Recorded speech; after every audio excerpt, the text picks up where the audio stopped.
Good day to everybody. I'm always the first to like my program. Charity begins at home. So I am always the first to like my program. Guys, you are welcome to my program. Miss Mendes, I see you. Where have you been? You are running away from a brother. Moneybag, I see you. Patrick Martins, I see you big time. Miss Mendes, I thought about you this morning. I said, where have you been? I've not been seeing you for a long time now. I don't know where you've been. Perhaps you are busy making money. I wish you well. So, Patrick Martins, I hail you big time. Moneybag, I hail you big time. I appreciate every... Magle, good morning to you from Vienna. Okay? Okay, you watch on YouTube. I thought as much because I've not been seeing you. Morning Star. It is not evening, it is morning in Vienna. Miss Mendes, I wish you well. You will succeed, for sure. Man, yesterday I did not go live. I think for some days now, yesterday or 2 days. Dorcas Atkinson, good day to you. Dorcas Atkinson. Man, guys, you just need to bear with me because I have flu. That's what they call it in English, flu cold. I cough. I told you guys I got infection. Now it's going, but I'm getting better now. I have flu, I'm coughing, but since yesterday I began to get myself. So, hope you guys wouldn't mind when I will be, excusing myself every now and then. Fatu Keita, I see you big time. Well, this morning, yeah, so I've taken ginger this morning and hot one. You know, I took ginger this morning. Man, it is horrible. I guess I contracted, was it corona? It could be coronavirus because I've never suffered this kind of cough. I coughed since 8 days I've been coughing, seriously. Only yesterday and today it relieved me. It stopped. That must have been coronavirus. Urich, good morning to you. Urich, how are you doing? Good to see you. Man, I don't want to get close to people anyhow because this taught me a lesson. Shaking people, going close to...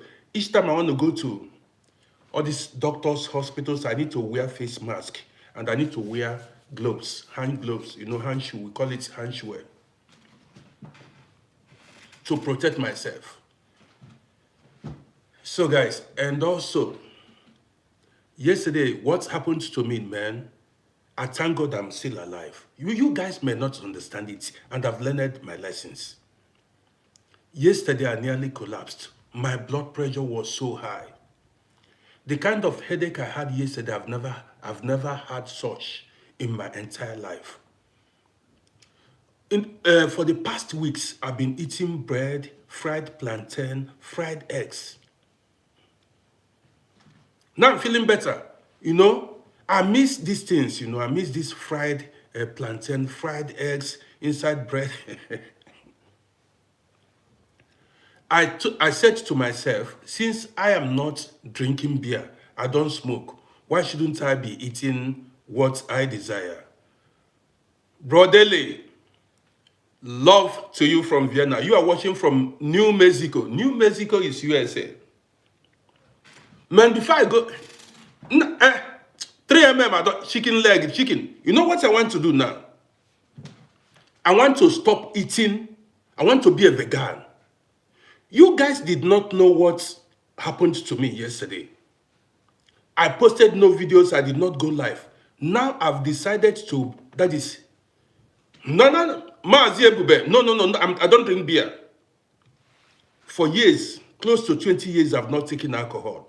But the thing is, I don't, you see, the mistake I made was thinking I don't drink beer, I don't smoke, so I can eat whatever I want occasionally.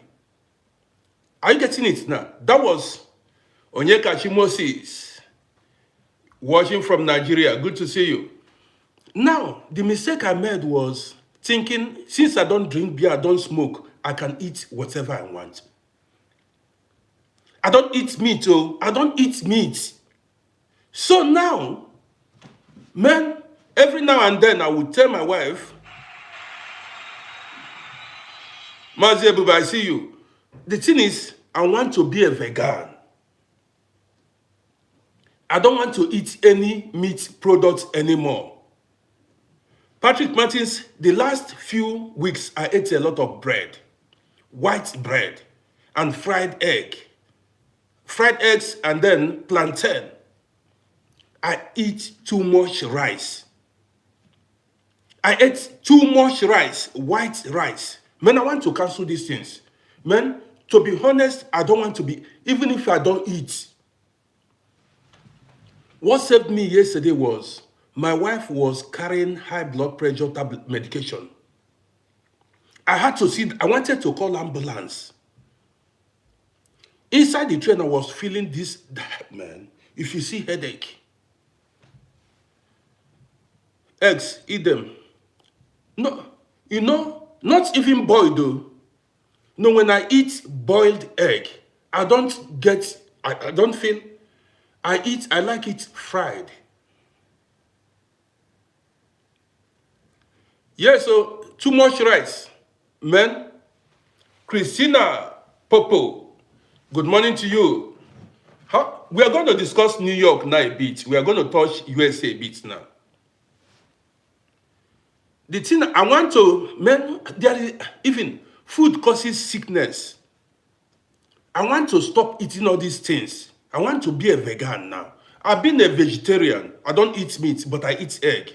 But now I want to be a full-time vegan.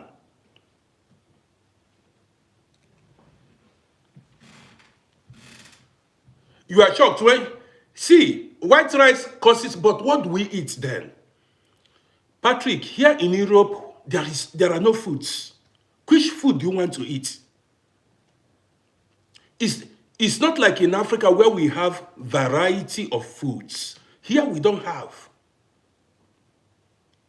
And you know, each time I go to the supermarket, you know, they have different types of bread. I'll pick one. Say, after all, I don't drink beer. And this bread causes, it triggers high blood pressure, which I have chronic one. Yesterday, I thank God, the good thing is, throughout yesterday, I did not eat anything at all. I did not eat. I drank 3 liters of water, and then I ate a little bit cashew. I ate cashew. I bought cashew. I ate cashew, that was it. You understand me? So that was what I ate yesterday. Today, I've decided not to eat anything. I just want to drink water, and that's it. So, I saw a video somebody sent to me from USA. Somebody sent me a video. Christina Popo, the food is bad in US. There is no food. We are not enjoying anything here. The only thing is the economy in these Western countries are good. They have good economy. But when it comes to food, man, we are not enjoying food here. There are no foods here. We are not enjoying anything. The only thing we are enjoying here is safety, infrastructures, and security. I mean, security finish. Good access to medical treatments. These are the things we are enjoying here. If it comes to enjoyment, real enjoyment, forget it. If Africa, that's why sometimes I fire them. If African government can do a bit better, put the basic things on ground, Africa will be paradise. Most of the foods we eat here are genetically modified foods. They are not organic. Food after eating, after eating the food, your blood pressure will come up, or you begin to suffer diabetes.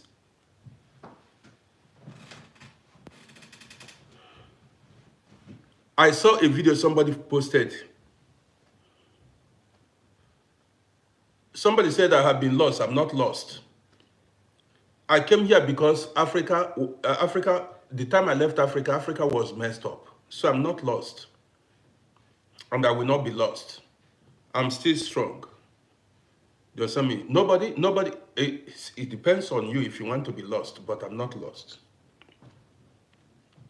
So guys, I want to say we hit 77,000 followers on TikTok. That's great. I thank you all for being part of this. Somebody said, William Stanford said Trump all the way. We are going to look at it now. I do not know. I saw somebody post a video on TikTok. And the person said, in some stores in USA, there are no eggs. And something else, another thing again. He said because immigrants are being chased away from America. And these immigrants are the ones, doing these jobs, all these menial jobs. The guy went to the supermarket where they produce, where they are selling in that, inside that store, there are no eggs. There are other products that are in scarcity in the US now.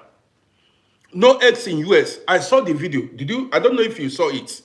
So, that means if Trump succeeds in sending immigrants away, American economy may crumble. Patrick, you saw it. Thank you.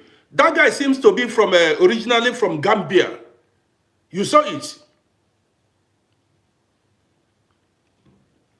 That guy seems to be originally from Gambia, but he's a US citizen. So that means without these foreigners, American economy may crumble. Okay, I take myself for example now. I don't work anymore. Do you understand me? And what if maybe foreigners don't come here? Who is going to take my position? Omodin, yes, I'm now improved. I'm now improved. It's a bit better. I feel better now. Do you understand me? Who will take the position? Who will replace the sick ones? The physically disabled ones? If foreigners don't come to countries, man, we need to look at it the other way. When we say chase away foreigners, because I saw it. Because when you say let's restrict foreigners, yes, Patrick Martins, you saw the video. No oranges, no eggs, and so many other things are no longer available in supermarkets. Mohammed Bangura, I see you big time. Do you understand me? So many things are no longer available. Not that they are not affordable. They are not available. You cannot see it to buy. And did you know how many millions of illegal immigrants living in USA? And many of them are contributing to internally generated revenues. Evelyn Johnny said their citizens can do the work. Please, it's not true. Let me tell you, I live here and 95% of taxi drivers in Vienna are foreigners. 95%. It came as the same this thing. Let me tell you, if foreigners are no longer in Europe or America, this place will be a graveyard. I know what I'm talking. We feel bored even with the foreigners. Even with the influence of foreigners in abroad, if not for foreigners, Europe and America will be you will pack your load and go back. You will pack your luggages on your own. Nobody will deport you. You deport yourself. It is like this now, and everybody, do you know how bored people feel in Europe here? Do you know? Activity, no activities. Yes, money bag. Trump is supposed to give illegal immigrants documents and make them legal. But Trump seems to be anti-immigrant fellow. He hates immigrants. His ancestors were immigrants too. Trump, the grandparents came originally from Germany, from Deutschland. His grandparents. Moneybag, see, so that is, there is no country that can leave her borders open for everybody to come in. It is not right. The economy will collapse. The economy, but you need to control it. If you open your, see, the whole Africa went to travel to abroad. Don't joke. That is 90% of African people want to come to the West. Charles, I see you. That is every day. You know what? I see Eric, Trump wife is from communist here. Trump wife is from either Slovakia or these Eastern European countries. Let me tell you. Because Trump wife bears Eastern European. You don't know because I live here. This is Slavic name. Either Slovakia, Czech Republic, or any of those things. Now, let me tell you. Sometimes I feel we black people are disadvantaged greatly. They have disadvantaged us. Slovenia, yes, but one of those countries. Let me tell you why I said we black people are disadvantaged when it comes to international.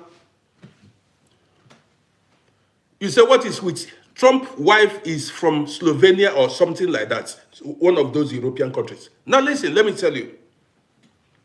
When I had my boutique here, you understand me? Yes, Slovenia is a country. Slovenia, okay. So many Slovenians are here. You are from Slovenia, okay. Let me tell you, many Africans are married to Slavic girls from Slovenia. Many of my friends are married from Slovenia, Hungary, Croatia, and the rest. But that's not why we are here. Let me tell you what I saw, what I witnessed with my eyes. There are so many people from Slovenia, Czech Republic, and this kind of people in the US. Hungary, Poland too. So many people from, what's it called, Eastern European countries living in US. Let me tell you what I witnessed with my eyes. When I was having my boutique here, my boutique, I sold hip-hop wares 20-something years ago. And I bought my wares in US, in New York, precisely. That is, I bought my wares from New York, Broadway. Now, I flew to US, to New York, more than 5, 6, 7 times. Then, the flights, the airplane I was in, the flights were filled up with many girls, pregnant women from Slovenia, what's it called?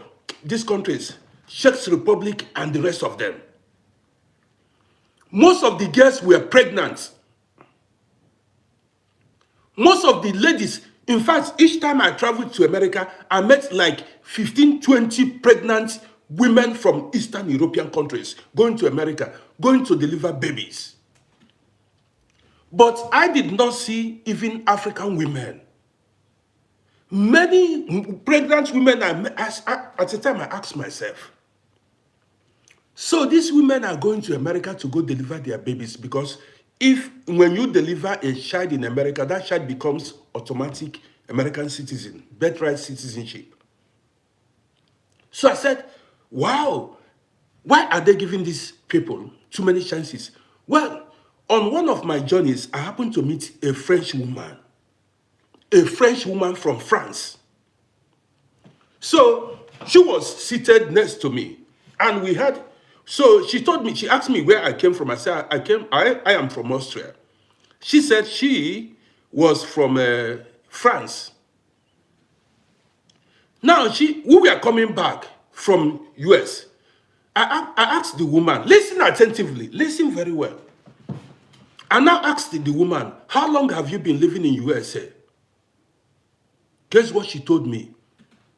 Man, this was 2000, exactly 2003. I asked her, how long have you been living in USA? She said she lived in USA for 2 years and got American passport. Listen to me. The woman said she lived in America for 2 years only. A French citizen, an European, an European woman, originally from France.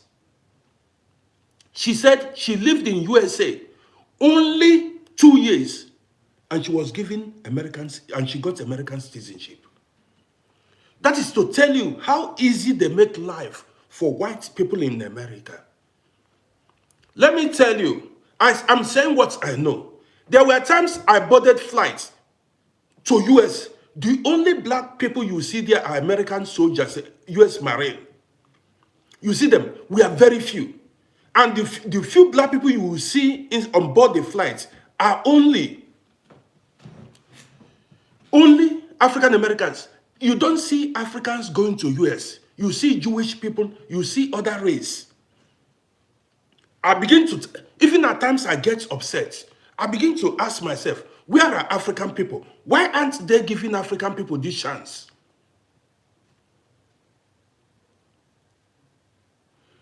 See, girl that loves ocean. I'm telling you, I spoke with the woman, I saw it live. That was 2000 and either 2002, 2003.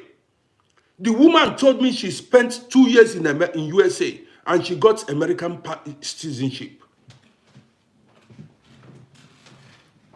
And then again, I also met Africans then, African people that I lived with then. Some spent 5 years, okay, depending, it depends. Well, all said and done. Iron Man, I see you. They make life much more easier for light-skinned people than dark-skinned people.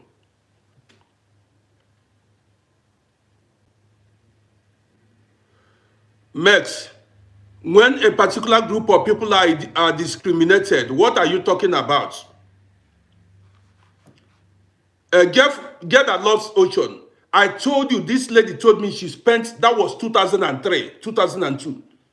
She said she spent 2 years in USA and she got a US citizenship. I'm telling you what I saw. I spoke with the woman.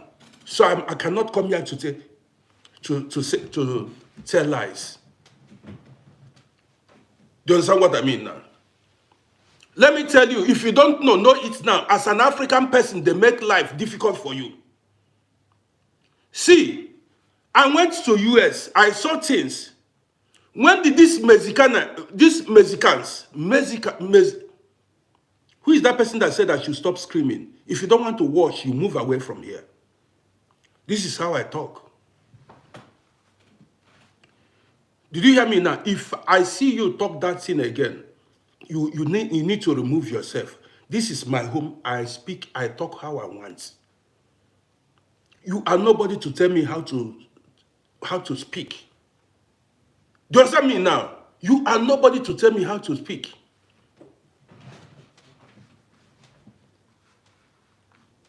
See, somebody said always complaining. You are watching a man that complains. If you don't like me, I don't beg for anybody to watch me. You move. What do you think? I have enough fans. I have fans. Do you understand me? So I'm not begging anybody. You say you want to talk. You say you want to talk. I get fans, big time fans. Do you understand what I mean now? So guys, let's go.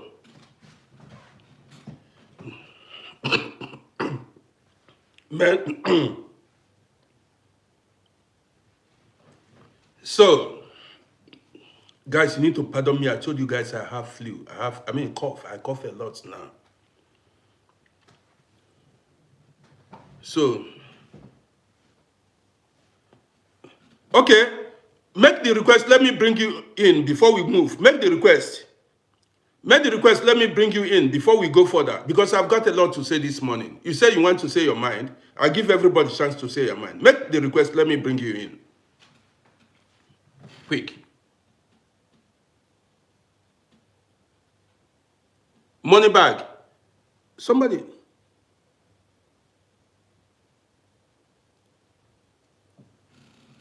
Money bag, were you the person that made the request?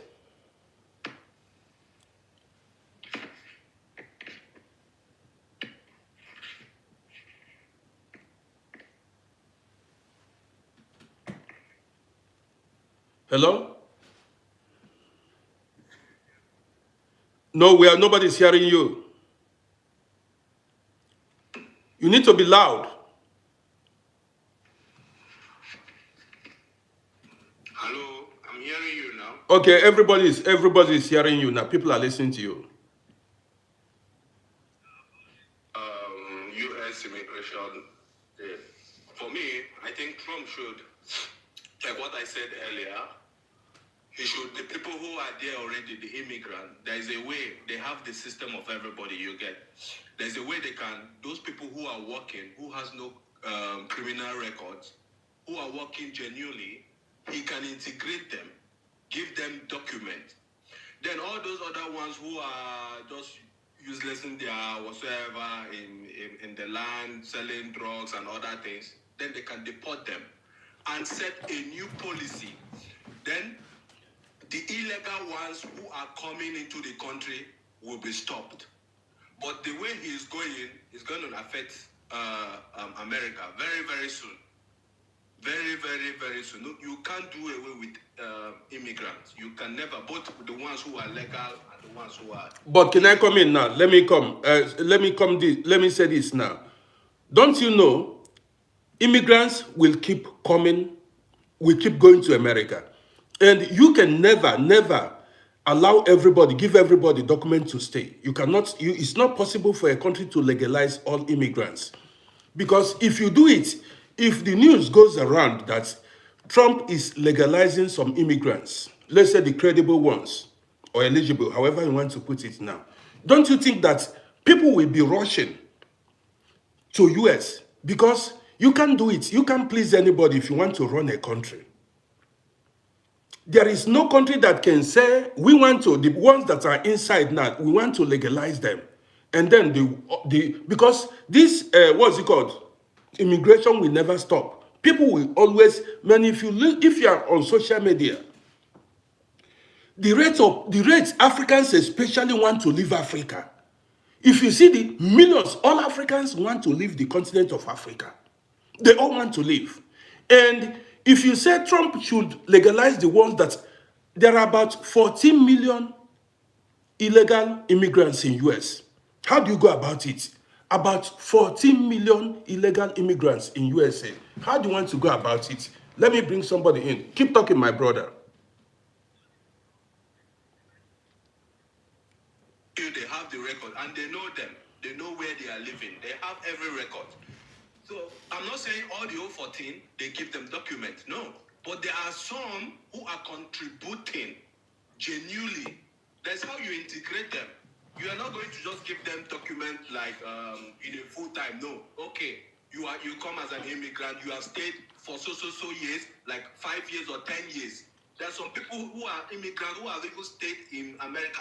Till today, they have given birth. They are still immigrant, illegal ones. They don't have documents. For years, those are the ones you call. Yeah, you are right. But excuse me.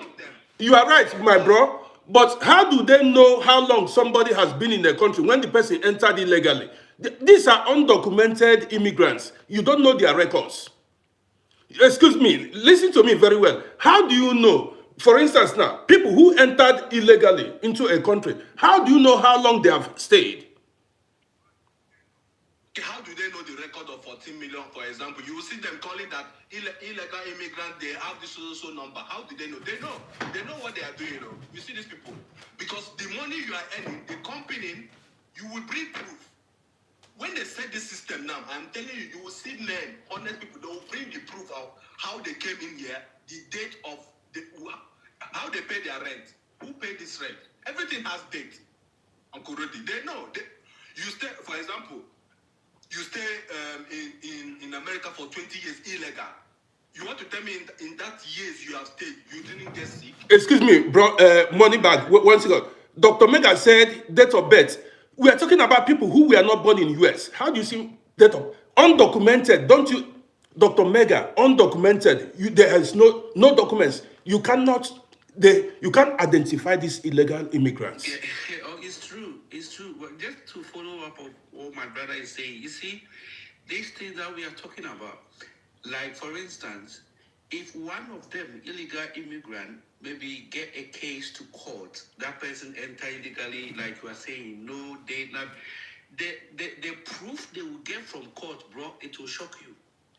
The time the person enter where he lives, it will shock you sometime. So these are some of the things I'm agreeing with my brother, although the person will come illegally, but you don't know how when that person go to court, the evidence they will show him it to blow your mind. So like my brother is saying, they no matter you enter without date, whatever, they still have the data to come and prove everything from your coming. CCTV will capture you everywhere. So I'm agreeing with my brother. Thank you. I appreciate you. You know, I don't actually. Well, you guys might be right, but it is difficult because these guys are called undocumented. You know what it means, undocumented? Undocumented, they entered USA through water, overstayed, or otherwise. Yes, Emmanuel, undocumented. How do you ascertain their identity when they are undocumented? You know, they are not. Their names are not in the. I mean, in data, they are not. Their names are not known. Somebody undocumented immigrants. You don't know their original identity. So that's the problem. Let me bring somebody in. I've stayed in the country for so long. They can set, it's not like they can set a year limit. It's not like 2 years, 3 years. From 10 years upward, okay, come. Then even if you stay for 20 years, they will still look at you. If you have criminal record, if you are capable. That's how. It's not, even though if it is 4 million, these illegal people, they can give them, make them legal. It's something to the economy. Then he follow up with that his border policy. That any person coming in, never. You get the point? It's so. That is for me. That is my own take. Everything is all about dialogue. That's why I love the white people. They dialogue, not like we Africans. We don't believe in dialogue. There is nothing that cannot be discussed. That's it. That's the truth. Here we dialogue. And this is one thing I've learned in Europe here. We dialogue. Even when you are right or wrong, they call you for bespreking. They say, let's dialogue. In Africa, this is one thing I hate about African leaders. They don't dialogue. They force their opinion on you. They have the final say. They don't want to hear your opinion. They want, man, we are going to discuss this morning. Max, let's hear from you, please. Yes, good morning, Uncle Robbie. You're welcome. So, me personally, I am pro-immigration. I encourage people to migrate, go to wherever you want to go, but do it legally. Do it legally. I'm Nigerian. In Nigeria, us Nigerians, I believe a lot of people on this platform listening to you right now, most people are Nigerians. We complain that when foreigners come to Nigeria, they give them a lot of security, they protect them, they surround them with people to protect them. And then we, the citizens, were always asking, why are these people getting preferential treatment over us citizens? They are doing it at the opposite because we feel as the citizens we deserve to be protected more. Now, how are we so different from every other person in the world today trying to cut down on illegal immigration? Everybody, every country needs immigrants. We know, they know. It's known. But my point is, everyone should immigrate legally. In the world today, a lot of countries are having problems with immigrants. Okay, let me come in now. Let me, Max. It's not just immigrants they are having problems with. It's the illegals. Max, let me come in now. You are talking about, when we talk about immigration, you're talking about Africa. Listen, you said Nigeria. Hey, I don't know where you live, but let me tell you something. Nigeria does not have identity management system. Do you know what I mean? Yes, of course, we don't. We do. Yes. Now, how do you know how many people came to your country and how many people left? Now, let me tell you. In a country where you do not have identity management system, you see insecurity will be high. You know, criminals will be having field day in that country because you don't know who is who. In the first place, this is the problem this is what I've been saying. How do you run a country without knowing who your citizens are? You see the African man. First things first, how do you run a country without knowing who your citizens are? You can never run a country like that. Let me tell you how. Here I live in Austria. The day you give birth to a baby, that day, if, for instance now, from that hospital, that child will be given birth certificates. As you leave that hospital, you go to magistrates and you go take Staatsbürgerschaft-Nachweis. That is certificate of citizenship. Every child. Now, if you are a foreigner and you give birth here, no matter the hospital you give birth to, wherever you give birth in, that child will be given birth certificate. And these Western countries knows, listen attentively now, how many children that we are born today, in a month and in a year. This is accountability. They know how many people that died, both foreigners and citizens.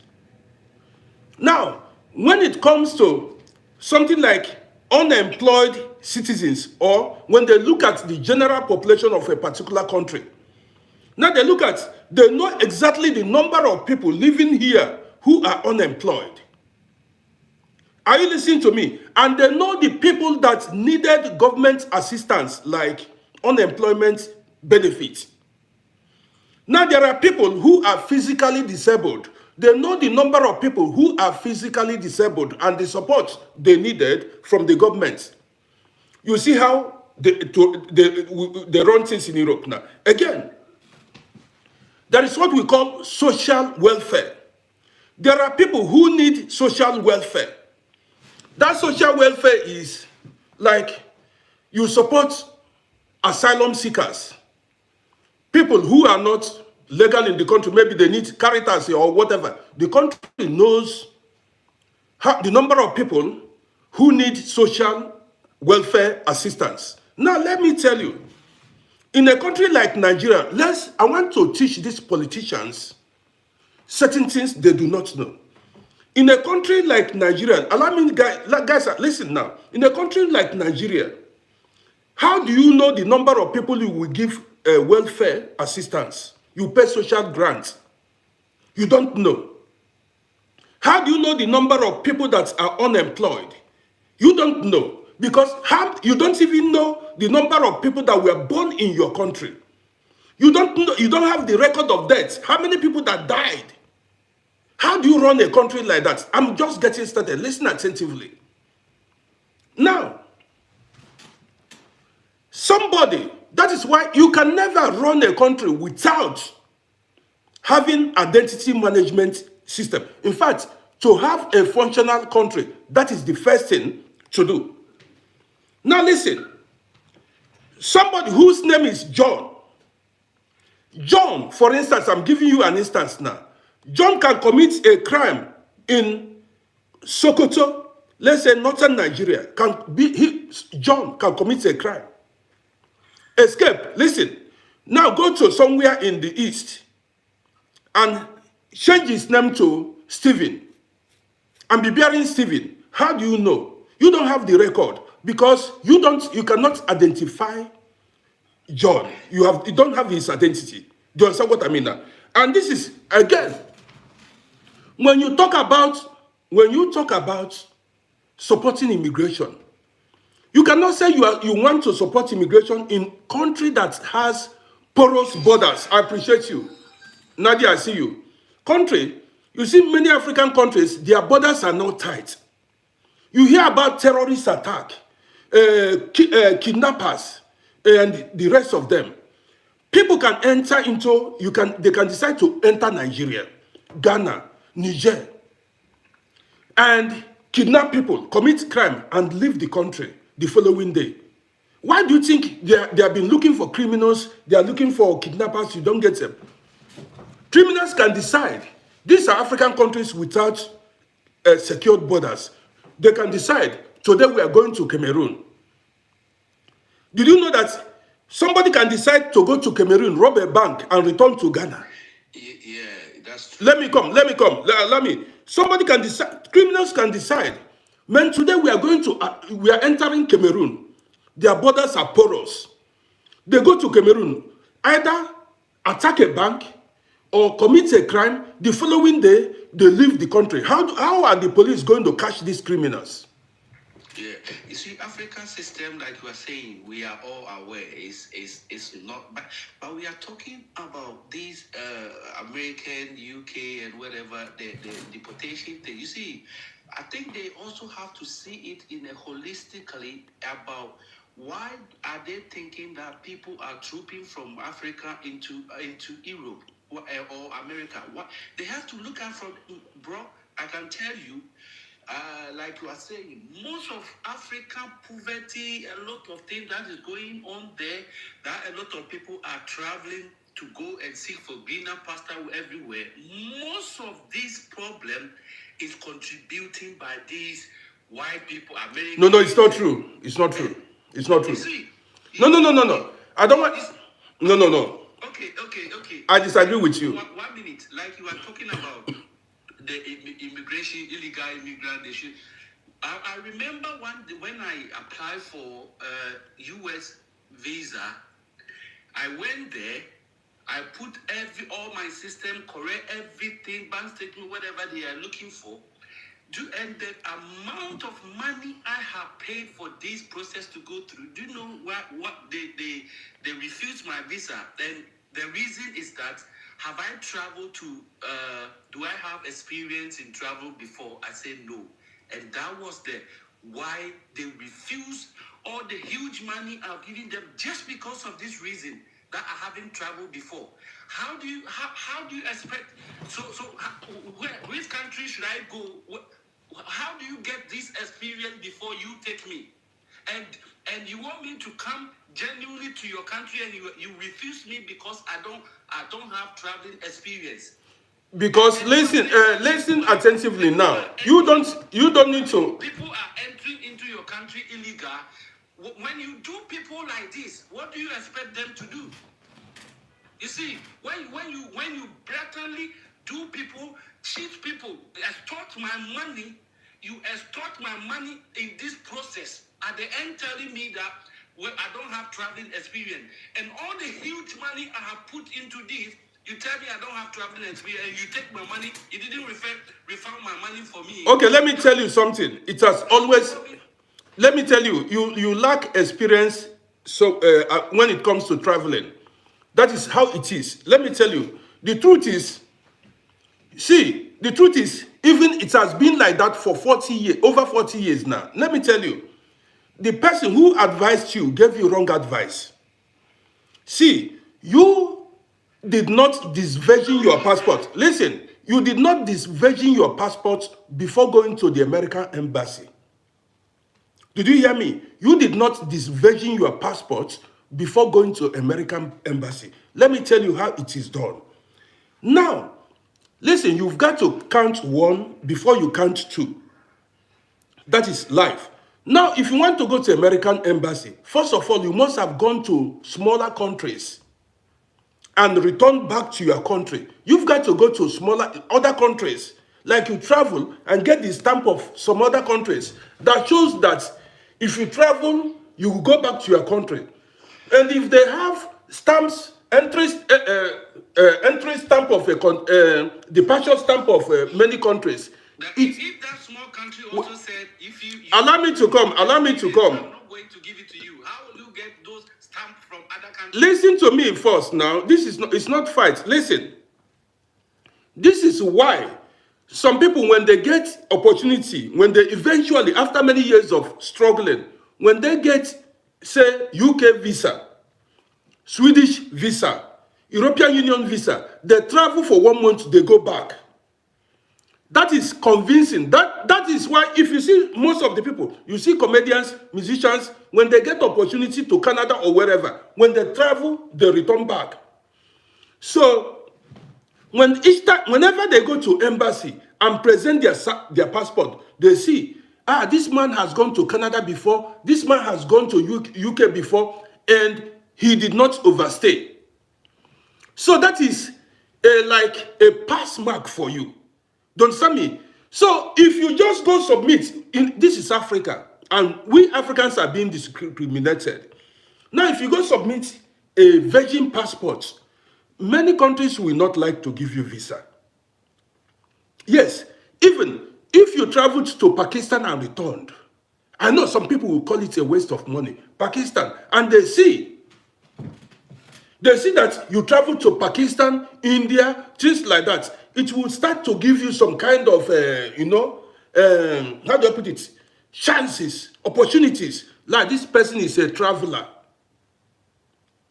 Imagine somebody who has American visa, who has gone to US and credibility, yes. Somebody who has gone to US and returned back, go to Canadian embassy. You went to US, you spend like maybe a month or two and you return back to your home country. If you go to Canadian embassy, they see your passport, they will give you visa. They know, and if you return, if you go to UK and they see your passport, you've gone to UK, you've gone to Japan, and you came back, they will give you instant visa. But you not having anything, like it's just like you said you want to go to Japan. When I went to Australia, I didn't, because back then we don't need anything, visa. They just need to see entry stamp of a country. So that person that told you, only few have that luck, say you should go to American embassy and apply. In most cases, they will deny you visa because you are a first-time traveler. You understand me? You are a first-time traveler. So you need to build, that's why sometimes some people build their passports. You have many, visas, entry stamps and things like that.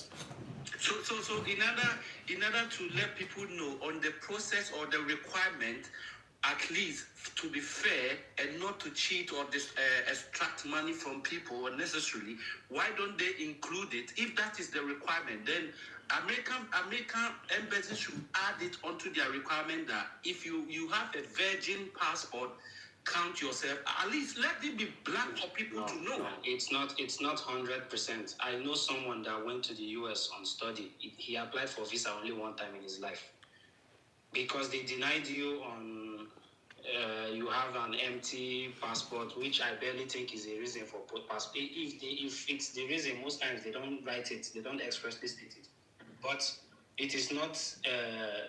They don't use it as a plain ground for everyone. It's not the same for everyone. And also, before so it's just a discrimination. Is it a discrimination or what? No. But before you apply for visa, you knew the visa fee was refundable. You knew. It's not like they told you they would refund you, and in the end, after denial, they did not refund you. You knew, but you chose to apply.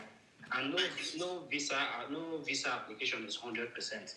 It is never 100% anywhere in this world. Even Nigeria and African countries, they deny visas to people. No visa application is 100% guaranteed. Of course, yes. One second, brother. Good afternoon, everyone. Good evening, good morning, wherever you are. Good night. I don't know where you're streaming from. Uncle Rodi, I hear you. I respect. Well done, sir. Greetings. For this program. My brother, you call yourself is JJ. I will refer to you as JJ. Let me try to back Uncle Rodi up with what he says, because there is a lot of sense in there. And you know what? What you just opened is another whole topic on its own. You see, brother, you said that you traveled to, you put your documents together, you went to the United States Embassy, and things so happened. You've already said the story. That's fine. Uncle Rodi counter it and say, what is not only what you're supposed to have done, what they expect is traveling out of the country. So, for instance, we have minus country. But you know what, yeah? They're not going to label it like that. But people that they understand, they give you the fact. They will have minor country. So you can say, okay, let me go to Egypt, even in Africa. So you go to Egypt, you spend 2 weeks, 1 month, it doesn't matter. Boom, you come back. That's fine. Then you relax. Remember all your bank statements, everything, whatever, I don't know, maybe it's a church, whichever way, there's hundreds ways that we can travel out of the country. So as you've done that, you relax again. You plan another document again. You know your end goal. You know that where you want to go is America. But you're going with style. It's like you're looking and say, hey, you know what? I know I want to get this bigger fish, but I need to take the small fish first. Then you go again. You go to Poland. I'm just giving a reference. You go to all this, you can go to European country. UK is a big fish. UK is as big as America. People might be looking at it as a small island. It's as big. Even Germany is big as well. Yeah? So you go to those countries, you start testing them. Then your visa on your passport, it has been shown that this guy is legit. If this guy say, I'm going to go there and coming back Friday, I'm coming back, they respect you straight away. Even they won't be arguing with you. You'll be surprised that 20 of your colleagues, if they do not do the same pattern like that, both of you will put visa in, application in, and they will only give you, they won't give your friends. And your friend will be like, but we're going to the same place. It's because you have purchased those places first, and you come back. It shows what we called honesty. Because they know people doesn't have honest when it comes to like, let's travel, let's go there. I'll give you my case, yeah? When I want to come to United Kingdom, me and my brother, they pay for our school fees. My brother pay for our school fees. We know the school, we have all evidence. So it's just like your case. We went to Lagos, this embassy in Lagos for the UK one. They didn't give it to us. 4 times they rejected us. I'm telling you, I still know that school up till date. So our passport has not been disvirgin, but because we have that same belief that you carry and say, everything is legit now. They pay for the school fees. They pay for this, they pay for that. But you see, they see in us as a young people, like, this guy, when you get to that place, you're not coming back. You see, the way they look at you. But you know what? You do not expect these people to put it in their policies, in their A to Z policy, and say, hey, you know what? Let's tell them they need to go and disvirgin their passport. They call these things experience. Don't you know knowledge is power? Don't you know these things that they call knowledge is power? You need to seek for the truth. When you gain the truth now that you know this kind of thing, if you're going to talk to your brother or your sister, you will now tell them, oh boy, come. You want to go to America? Let's go to Tunisia first. They will tell you that you are a stupid uncle. Because, but you are talking with experience. Then, you will now tell them, my brother, my sister, the reason why I tell you, let's go to Tunisia, let's go to Egypt first, is because if you go like that, the higher percentage, the higher chance of giving you visa to America is very slim. You know, I deal with one solicitor. I will tell you this. I'm telling you the real fact now, yeah? This solicitor, he said to me, he said, do you know all embassy, they look at, mostly they have this pick of the country. Nigeria is one top of them because Nigeria travel most out of Africa. You can go and check it. This lawyer said to me, he said, do you know that when they put in visa, visiting application for country like Germany, country like America, country like United Kingdom, country like where's this other country again that is very popular? Germany and France and those kind of. Yes, exactly.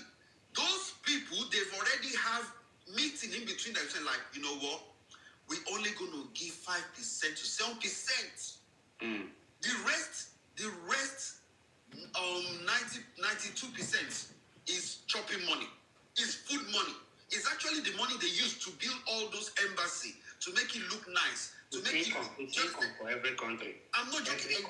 And guess what happened? Do you know that majority people always like, oh, let's go for visiting. Oh, they didn't give us. They refuse visiting visa more than church. People that they're going for, this church visa, whatever. Sorry, that, I didn't check it. I'm not in front of my computer. Or people that they're going for, let's say, student visa. Do you understand? Conference and Yes, they refuse visiting, and people do visiting more than that. But you know what? People that they've already diverging, you've been to Germany once. Okay, no problem. You spend 2 weeks. Your 2 weeks is 2 weeks. You do not overstay. That's fine. Do you know these people have a serious record? That if you've done something 20 years ago, they will even still refuse you on top of that because you overstay 1 day or 2 days. This is the reason why they say disvirgin your passport. You see, Nigerian passport, again, before I leave it to you guys, please. Nigerian passport, as you're looking at that passport, I dealt with somebody in the immigration office. He said, Nigerian passports, you guys might be looking at it, but it's one of the most secure passports in the world as well. Guess what? Because they say Nigeria, they're too clever. Nigeria are too clever. Nigeria are the one that tell these people that they are jackpying. Nigeria are the ones sitting immigration down and tell them, don't do it like this, don't do it like this, don't do it like this, do it like this. Because you know what? We don't like each other. But you know what? Another topic for another day. Uncle Rodi, JJ, you know what? A word is enough for the wise. I will talk to you later. Uncle Rodi, I love you. I appreciate you too. Thank you. So he has given his own contribution. JJ, you've heard it. I'm telling you, for those, it is not the same for everybody. I am not saying there are that some people don't go to the embassy with a virgin passport and get visa. There are people, their first trial, they get visa. The first time they went to embassy, submitted their documents, they were granted visa. But I'm a living example. I've applied for visa only once in my life, and I'm in Europe. That is it. I just said it now. This is, we don't all have the same destiny. Do you understand me now? But in most cases, it's just like you looking for a job here in Europe. Let me tell you. If you go to look for employment, most companies want experienced worker. Just like that. It's not that they will not give you, that's like freshers cannot get employed though. But they will tell you how many years experience do you have in this field. And the more experience you have, it's just like somebody that has been a doctor in a particular hospital for 10 years. If he goes to another hospital, he will get instant employment than somebody who has because they know we can entrust this operation in the hand of this man. But when you have no experience, you see, the question is, they are nowadays, although like you said, it's good for every country to try to, make his country better, putting system right. But in fact, they are tightening the legality or the right process to enter into Europe or this thing too much. It's too much. The way they are tightening their system for us to come. I was telling you, you said the most of the problem that Africa is going through, that is resulting people living there to Europe, most of them is the problem is contributed by this European and America. You said you don't agree. I don't agree. Let me tell you why. See, let me tell you. Okay, please let me speak now. Let me tell you why I came live this morning. There are so many crimes and corruption going on in African continent today, especially where the black people are living. We call it sub-Saharan Africa. Let's call it like that. Because when you look at North African countries, they are much more, they are more developed than where we, West Africans and the rest of us are living. Now, what made me to come out, go live this morning was, number one, the rate of crime in our societies. You see, if you go to so many African countries like Nigeria, you see young boys kidnapping businessmen, politicians, individuals, deleting their lives and collecting millions. Now, I saw a video where a politician was abducted. That was last month. And these young men, like 6 of them, none of them is up to 30 years old. In Anambra State. In Anambra State. Listen, let me come. I've been watching videos. That was why I come listen. This young man collected 100 million Nigerian money from this politician. Still, they deleted his life. They collected 100 million from this politician, yet they deleted his life. Now again, let me come again. This has nothing to do with Europeans or... Let me go, I want to go further. There was another case I saw. A man was driving his Jeep. They stopped the man, collected 6 million naira from him, took the car away, deleted him. They unalived him. So many cases of kidnapping in our societies. So kidnapping, that is, if they see you look good, drive nice car, they come after you. These boys are living in the forest. Now, what has it got to do with European people that are living their life? I like that. That is when you have to also look at the source. We are talking about, you see, Nigeria, Boko Haram, if you read the history how Boko Haram became Boko Haram, I know you are very intelligent. I know you read a lot. I don't even want to explain myself how Boko Haram has become Boko Haram, terrorizing the whole Nigerian and even their neighbors. You know the source. You know the reason. You know who are behind Boko Haram and all those rebels causing problems in Africa. Most of them. I don't know. Tell me. I can tell you. No, tell me. All these people, their founding and everything behind either UK people or even American people. No, I disagree. I disagree. Okay, give me why you. Okay, let me fix this puzzle now. Tell you now. Let me fix the puzzle. Okay. First, I've had enough time. I've been thinking about the life of black people.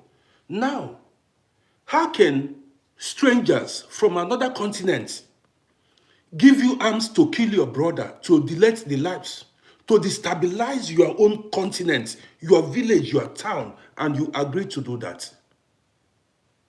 How can somebody from another place who is not related to you in any way, who does not share any boundary with you, tell you to spoil your own country, kidnap your people, destroy infrastructures, and you agree to do it?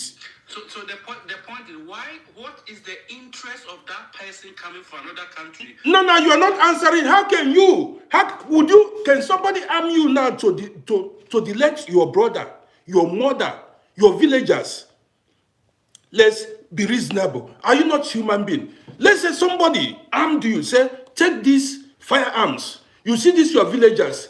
We want you to deal with them. How can somebody give you arms to do harm to your people and you agree to do it? Now let me tell you again. You can never give Europeans, not even Arabs, arms. You can never even sponsor them to fight against each other. Why is it that, listen, let me come, let me finish. 1 minute, because these people see us, we are the victims. You see, when people overpower you, it's like when people are overseed you, they can do everything. No, they did not overpower us. The problem, they say, what you fail to understand is, United we stand, divided we fall. We have no love for one another because if you have love for your brother, you cannot betray your brother. So are they taking advantage? Are they taking advantage that we don't have? So they have to come in and destroy us like that? You said, what did you say now? I'm trying to say that, are they taking advantage of us because we don't have love like you are saying? You did not, because, see, in this life, see, the strong survives, they say. Let me tell you now. If you make your place, if you make your life miserable, your life will be miserable. People will take advantage of whatever opportunity they get. Now, the question I asked you was, have you seen Africans, can an African man, politician, go to any European country and then tell them to fight each other, sponsor them, manipulate them to stand against each other? Can any no European man or woman will do it? They can't do it to their people. Why are we the people that are always ready to betray? Why? It's not poverty. Anton Umschlagbar. This has nothing to do with poverty. There are so many poor countries in Europe here. There are so many poor countries around the world. How many people? Do you know what they do to people? They kidnap people, unalive them. What are you talking about poverty? So poverty will make you greed. Look at when we talk about, man, I was shocked when I saw the faces of these kidnappers. Young boys that are in their 25, they are about 25 years, 27 years. Men, listen, I began to ask myself, I showed my wife the videos. My wife said, these are my children are older than them. They have not even started life. They have not even tried. They want to get rich overnight. See, at times it takes a man years to be established. Some people started seeing money in their 50s. Some started seeing money in their 40s. All their life they have been struggling, trying to make ends meet. So many people, life is not easy the way people think it. You've got to learn to endure. Today's youths don't want to go through a process. They don't want to start from one. They want to get rich. That is the same thing with our politicians. Our politicians are inconsiderate. They don't think, they have no empathy for their people. You have money, money comes your way, you steal money, you go travel abroad, you buy properties, you leave your people dying. You abandon your people. This has nothing, I thought like this before. It's stop pointing hand on Europeans. Europeans did you nothing. No, bro, they are part of us. You can't take them out.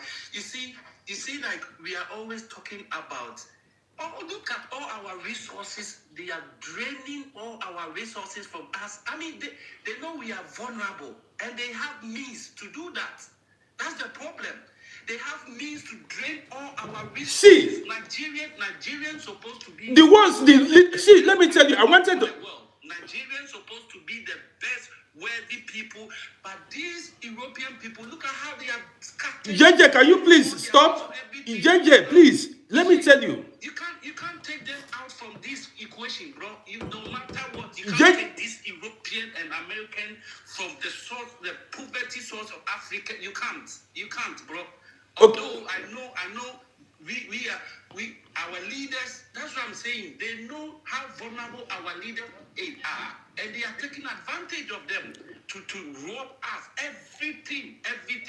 You bring your resources like Ghana, we build our cocoa, and when you bring the cocoa to the wet market, they will determine how much they will give it to you. I mean, can you do this to them? See, can you do this to we them? Don't love ourselves. How many times have I told you this? We don't. See, when you look at the black man's history, it has always been betrayal. Yes, if we were united, these invaders, the white people have made the system in such a way that black people will never lift up their head. Well, let's listen to other people let's listen to other people that I brought.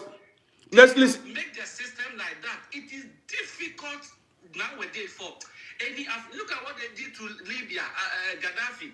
What did Gaddafi? Okay, let's listen to other people, please. You will come up there. Let's listen to the people I brought in now. Good afternoon, good afternoon, good afternoon. Good morning. Bro. Good morning, Anthony. One after the other, please. Good afternoon, good afternoon, good morning. You're welcome. Yes, my brother. I'm Floribert from Congo. Okay. Okay? But the problem we are talking about the white people. The white people, they are looking about their only interest. They are not care about the black people. They can even corrupt someone to kill his brother. Exactly. That's for them to get what they want to get. Exactly. I have a short example. You know what happened in Goma? So, it's not Kagame is the one who's terrorized the Congolese people. The Americans and the other countries that can't tell on live. Exactly. They are giving money, weapons, Yes, and everything just to terrorize people, to kill people. If you are not agreed, my brother, First World War is not creating in Africa. Second World War is not creating in Africa. Exactly. So if you are not believe what people they are saying, it's true. My brother, it's true. We need to wake up ourselves. We need to fight, and we need to unite in Africa so that we can fight for the bastard people.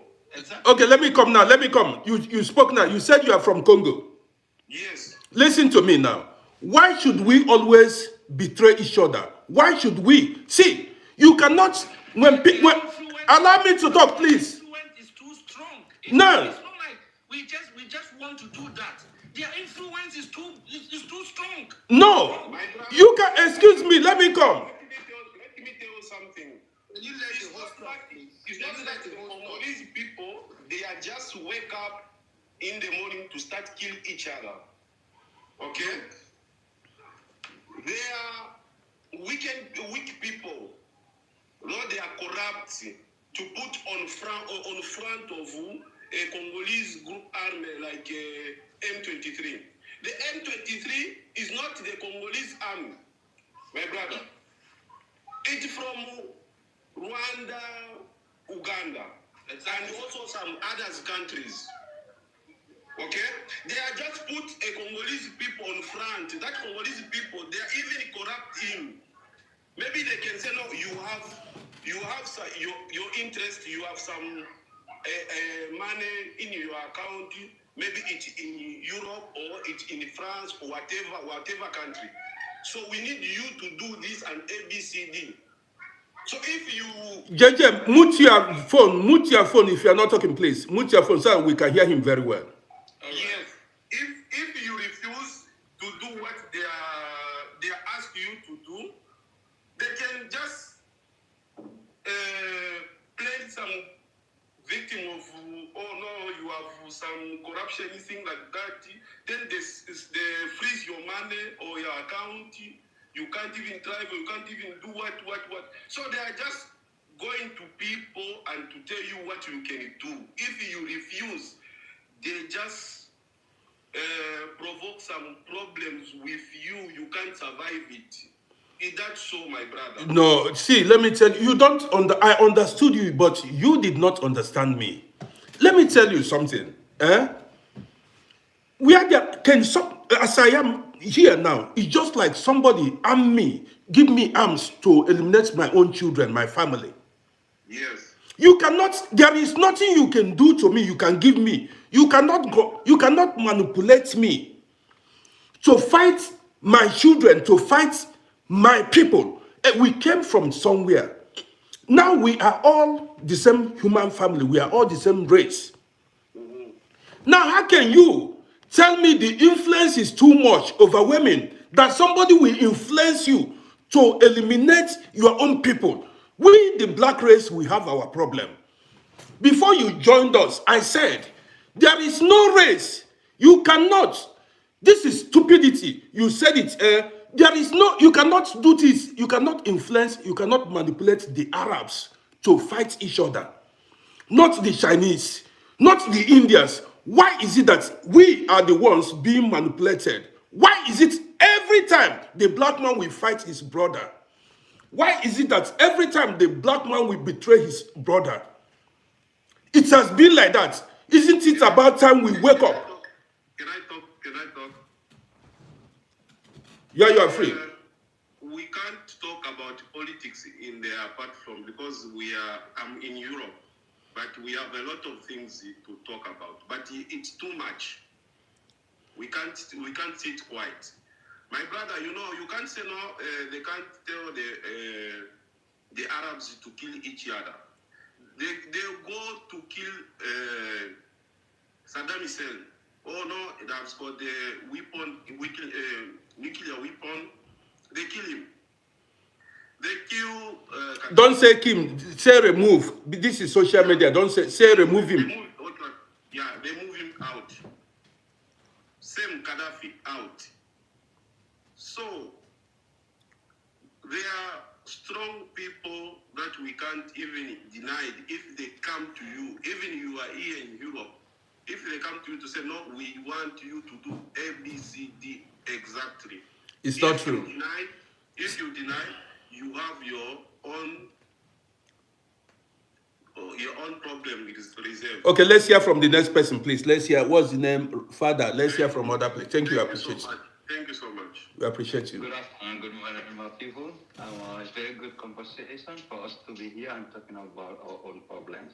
But anytime people mention Africa, if I'll be honest to you, I directly go to our education system because any kind of group that we are talking about here, I hear someone say that you can't do that in China, you can't do that in India, you can't do that in any, but those people study about themselves. What they are learning, their school belongs to them, so they raise their children according to how they are. And they have understood each other very well.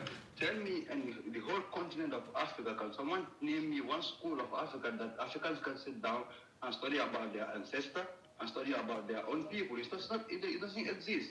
It doesn't. If you have an African children today, you ask him where you are going, you might end up telling, I'm going to French school, I'm going to English school, I'm going to Arabic school, Portuguese. But where is an African school so that they can understand their own people? That's why we have leaders who confuse us. We have children who doesn't have mercy from us. We have people who doesn't care about us. Because they don't know about you in the first place. So we can't compete with people who study about themselves and we don't study about ourselves. We want good leaders to come after us. It can never be happen. Cannot be possible.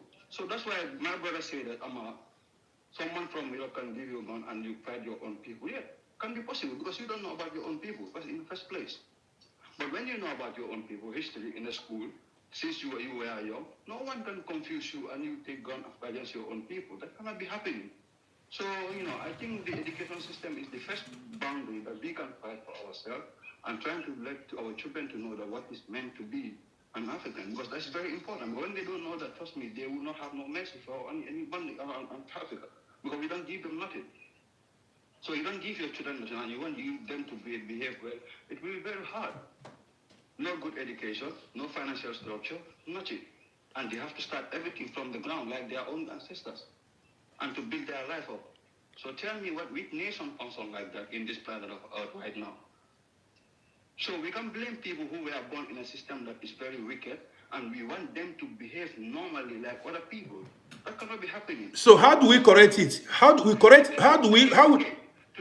Today, if any man can stand in African Union and ask them why we don't have in an African school, one African school, even one, they need to give an answer. Why we don't have that kind of school in Africa? Because people need to understand each other.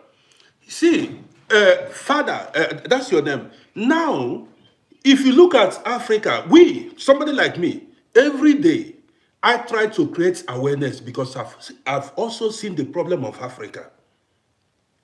Like what you are saying now, brainwashed education is what is troubling Africa. We were conquered and they installed their religion, their way of life.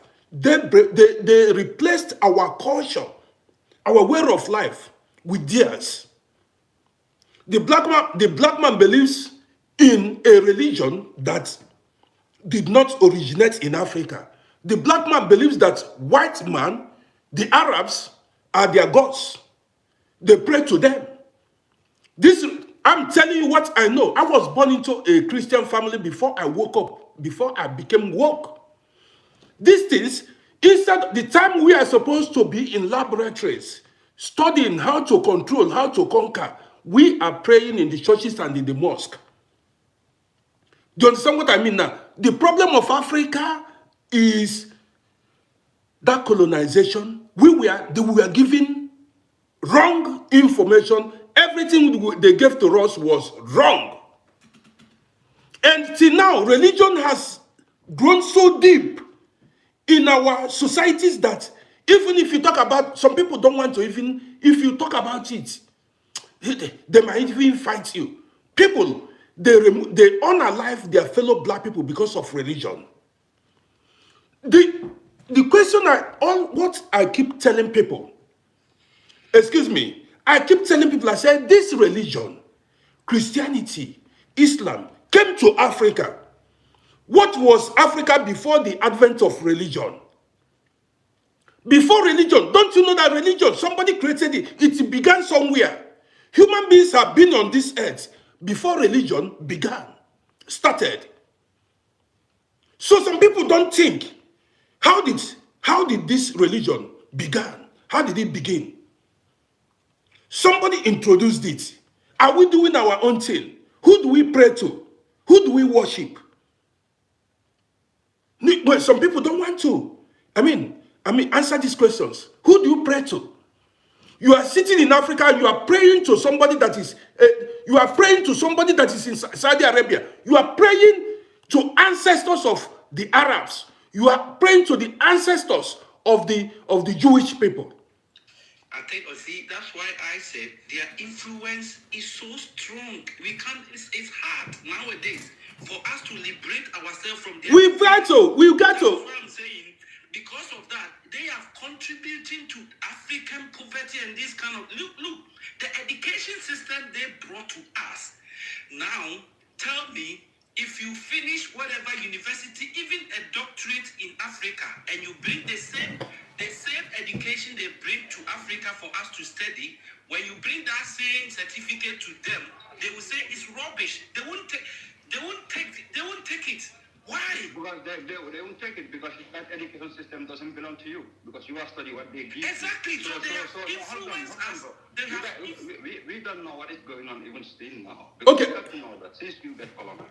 Before I allow Anton, you will speak next, but 1 second, listen.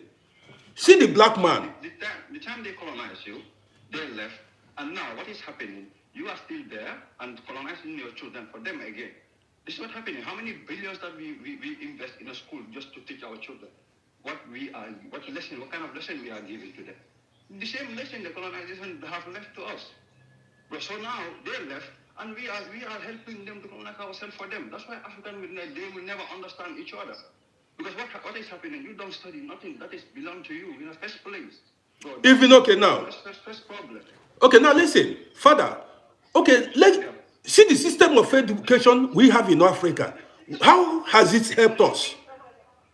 Now listen. The system of education we have in Africa, how has it helped us? Look at the Chinese.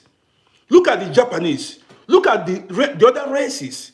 Now, you discover that the system of what have we been able to invent, manufacture as a people? We have graduates, yet at the end of the day, after graduation, we don't even manufacture, we don't produce, we don't invent nothing. That tells you that this system of education is not working for the people of Africa. That's true. And do you know how many local Africans are there? They can produce something because they have never went to school. But if you're trying to bring that knowledge into school system, they deny you. Because it's not an Western thing, it's an African thing. So African things have been denied into their own school system. You got to know. For example, you as a man, you went to school to study potatoes, cassava. Do you know you already know that in your language? Why do you have to go and spend 12 years to study those things that you already know in someone's language? That's waste of life. That's why today we are in deep poverty. Because you are studying, repeating, studying things that you already know in someone's language, bro. That thing will never work. A Chinese baby study Chinese. An Indian baby study Indian. An Arabic baby study. But you see, okay, now let me come in now before I allow allow Anton to talk. Now listen, the Chinese study in Chinese language and they do their thing in Chinese whatever. The Japanese, the Englishman, and the rest. Now the black man does not want to be original.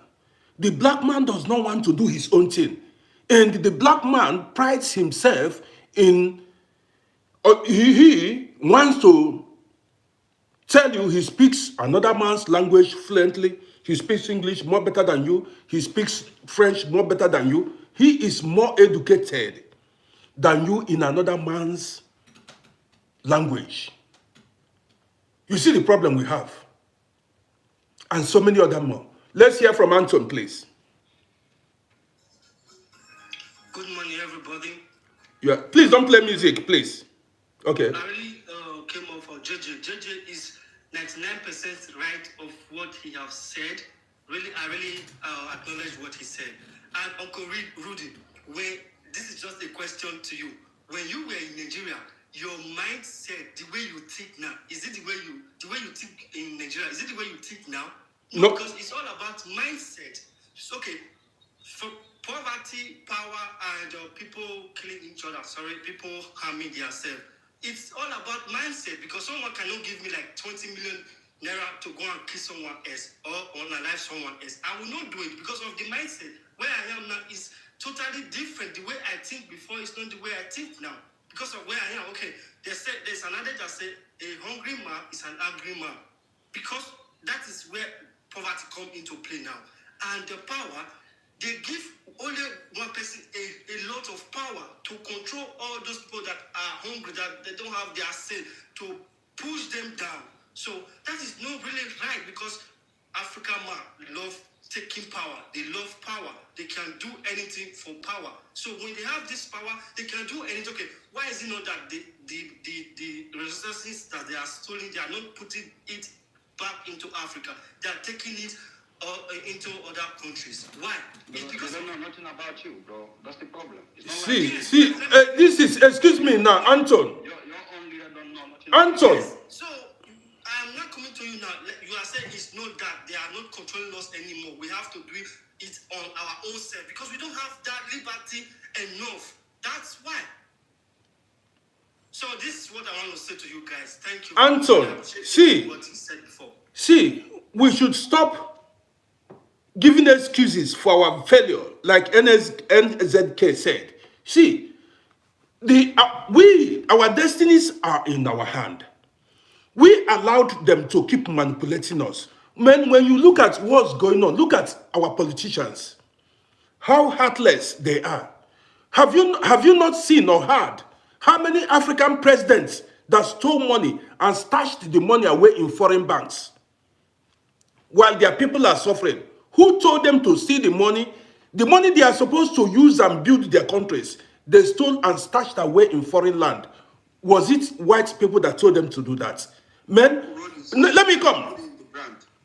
You said? Sometimes they don't even put it away. They put it even in the ground. Or they go into their farm and put it in the ground. Yes, they bury it beneath the earth. Yes, sometimes I've seen money that is, they stole money, they hide it inside bags. Some bury money in their killers, in their, what you call it, cellar. We call it killer here. And this money will decay. And people are suffering. People are dying. And they came from villages where they don't have water. There is no water, no electricity, nothing works, no hospitals.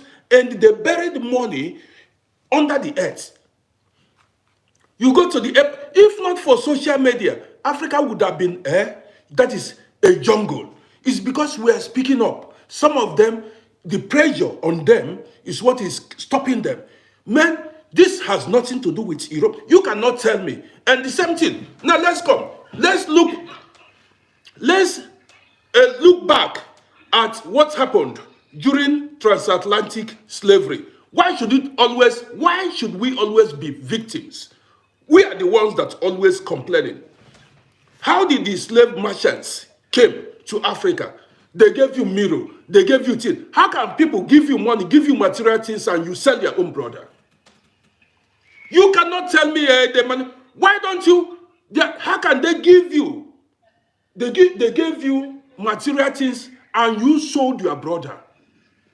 The black man should wake up. Yeah, say it again, man. The black man should wake up. Stop finding excuses for your failure in life. Reasons why if we were united, if we loved ours, and that is what is still playing out today. If we stood together as one, they wouldn't be. They will not succeed in enslaving African people. If we were together, if we had stood together as one, they wouldn't have achieved it. Uncle Rudy, do you know why we can't stand together? Because the people that they give this power, they can oppress the people that don't have mouth. That is why we can unite together. You have to understand this. The people that they have this power, they give this power to, can do whatever they want to do without questioning. They are backing them. Just try and think like this. But we should look for the solution. How many are they that You got to know those people are minority. They are minority. They give power. Thank you. Minority. They are not more than 1,000 people in any country, bro. So they are minority. You are telling me 1,000 people can do shit to billions of people that they can do nothing? Yes. So that cannot be possible. In reality, they are stronger than us. No. They are stronger than us. Someone said it before, like, the way, if you are in Africa, the way you think, and when you come out of Africa, the way you think is different, because that point is very different, because when you are out of Africa, now you see the whole picture of the world. Now you know what happened and what we can do. But if you are in Africa, maybe you won't have, because there's some kind of information in Africa, you won't have those information. Because you lack of technology, lack of information, you don't study, so you think everything is about fun and dancing and chilling. After that, there's nothing in world that you can do to better yourself. This is the misconception that we have. Our people be like, we don't care about politics. Yeah, you want good health, you want your country to drive, you say you don't care about politics. How do you expect to go further? Guys, Great. I'm gonna summarize this for you quickly. Very, very, very, very quickly. So Donald Trump just become the president of America on his second term. Now that he become the president again, do you notice that Donald Trump sent a message out to African leaders? I don't know few of you that might have seen it. On this inauguration day, there is no one African leader there. And people were asking him why. And guess what he says? He says, I would have loved them to be there, but they need to look after their home first. They need to, it says, since Africa has become independent, they have not built an infrastructure that is so different that people will say, yes, this is it. I'm coming to, we're going on holiday to see this one. You know, they do not actually look after their own. Elite S, great. I posted it on my DC. Elite, great. That's what I'm talking about. See, please, thank you. Before you continue, please, Elite S, thank you.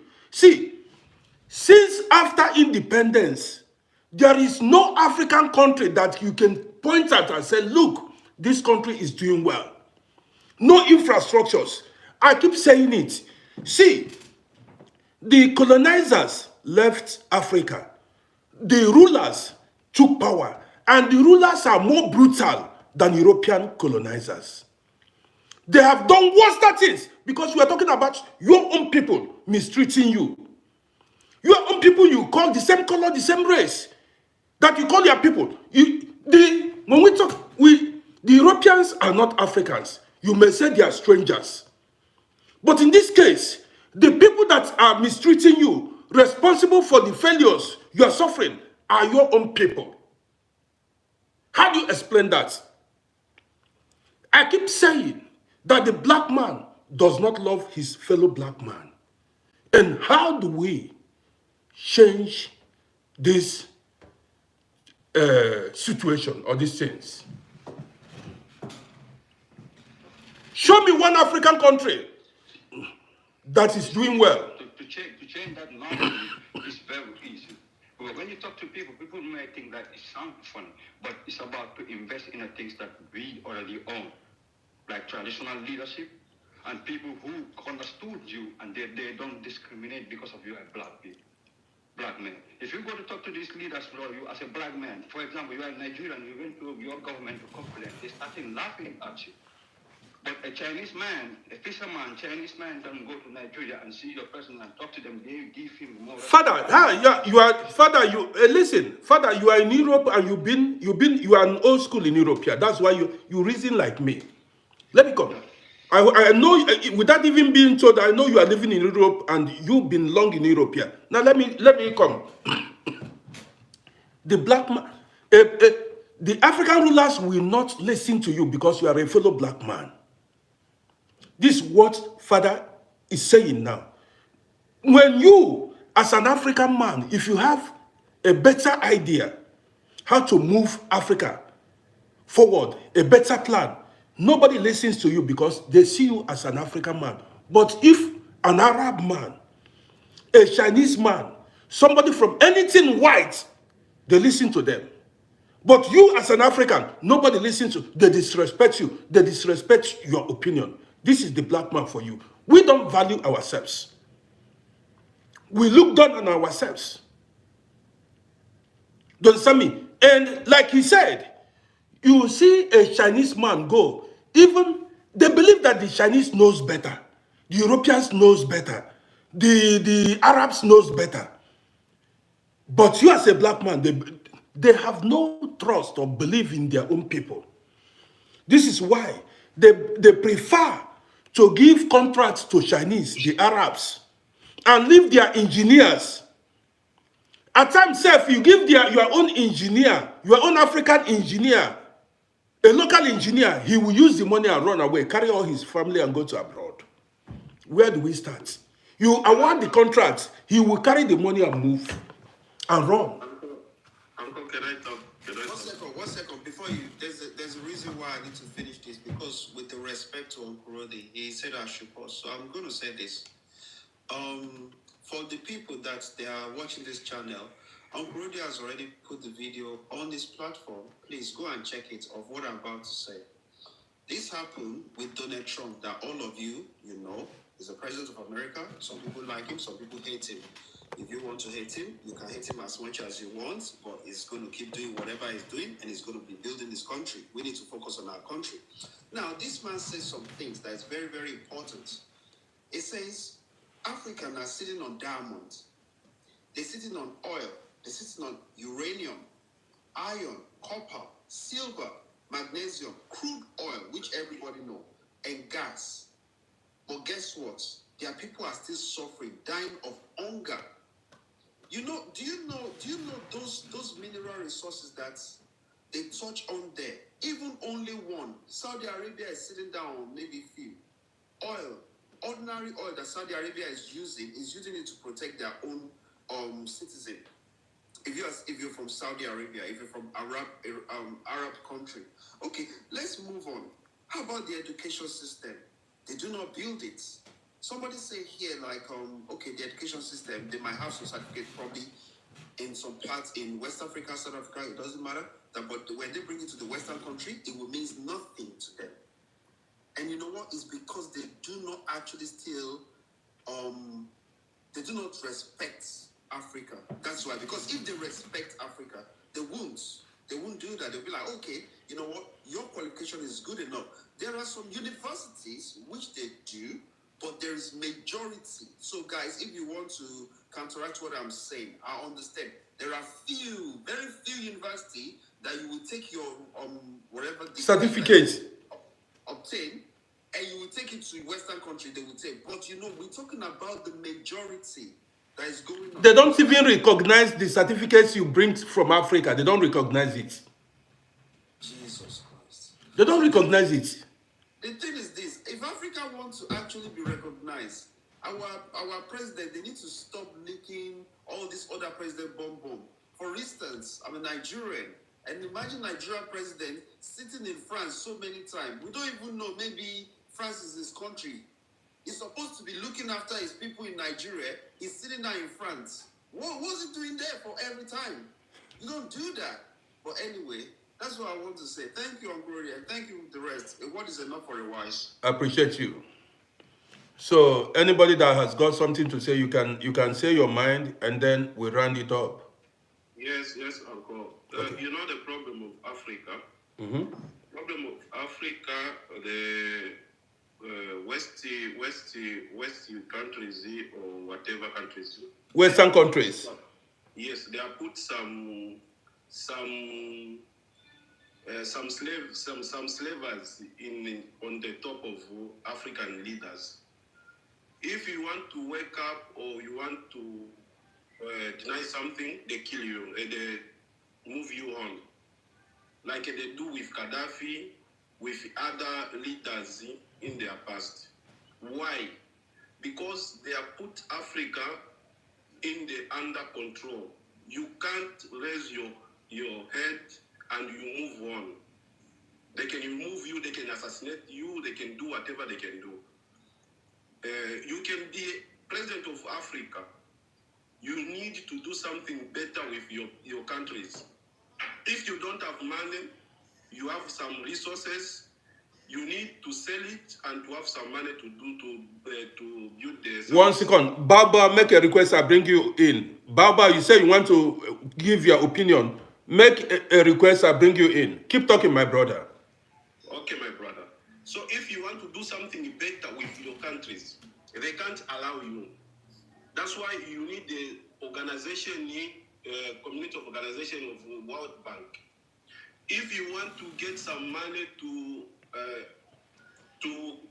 improve your country, they need to be there. Sometimes we are saying, no, we are giving some Chinese contractor to come and... Baba, mute your telephone. He's talking. Mute your telephone.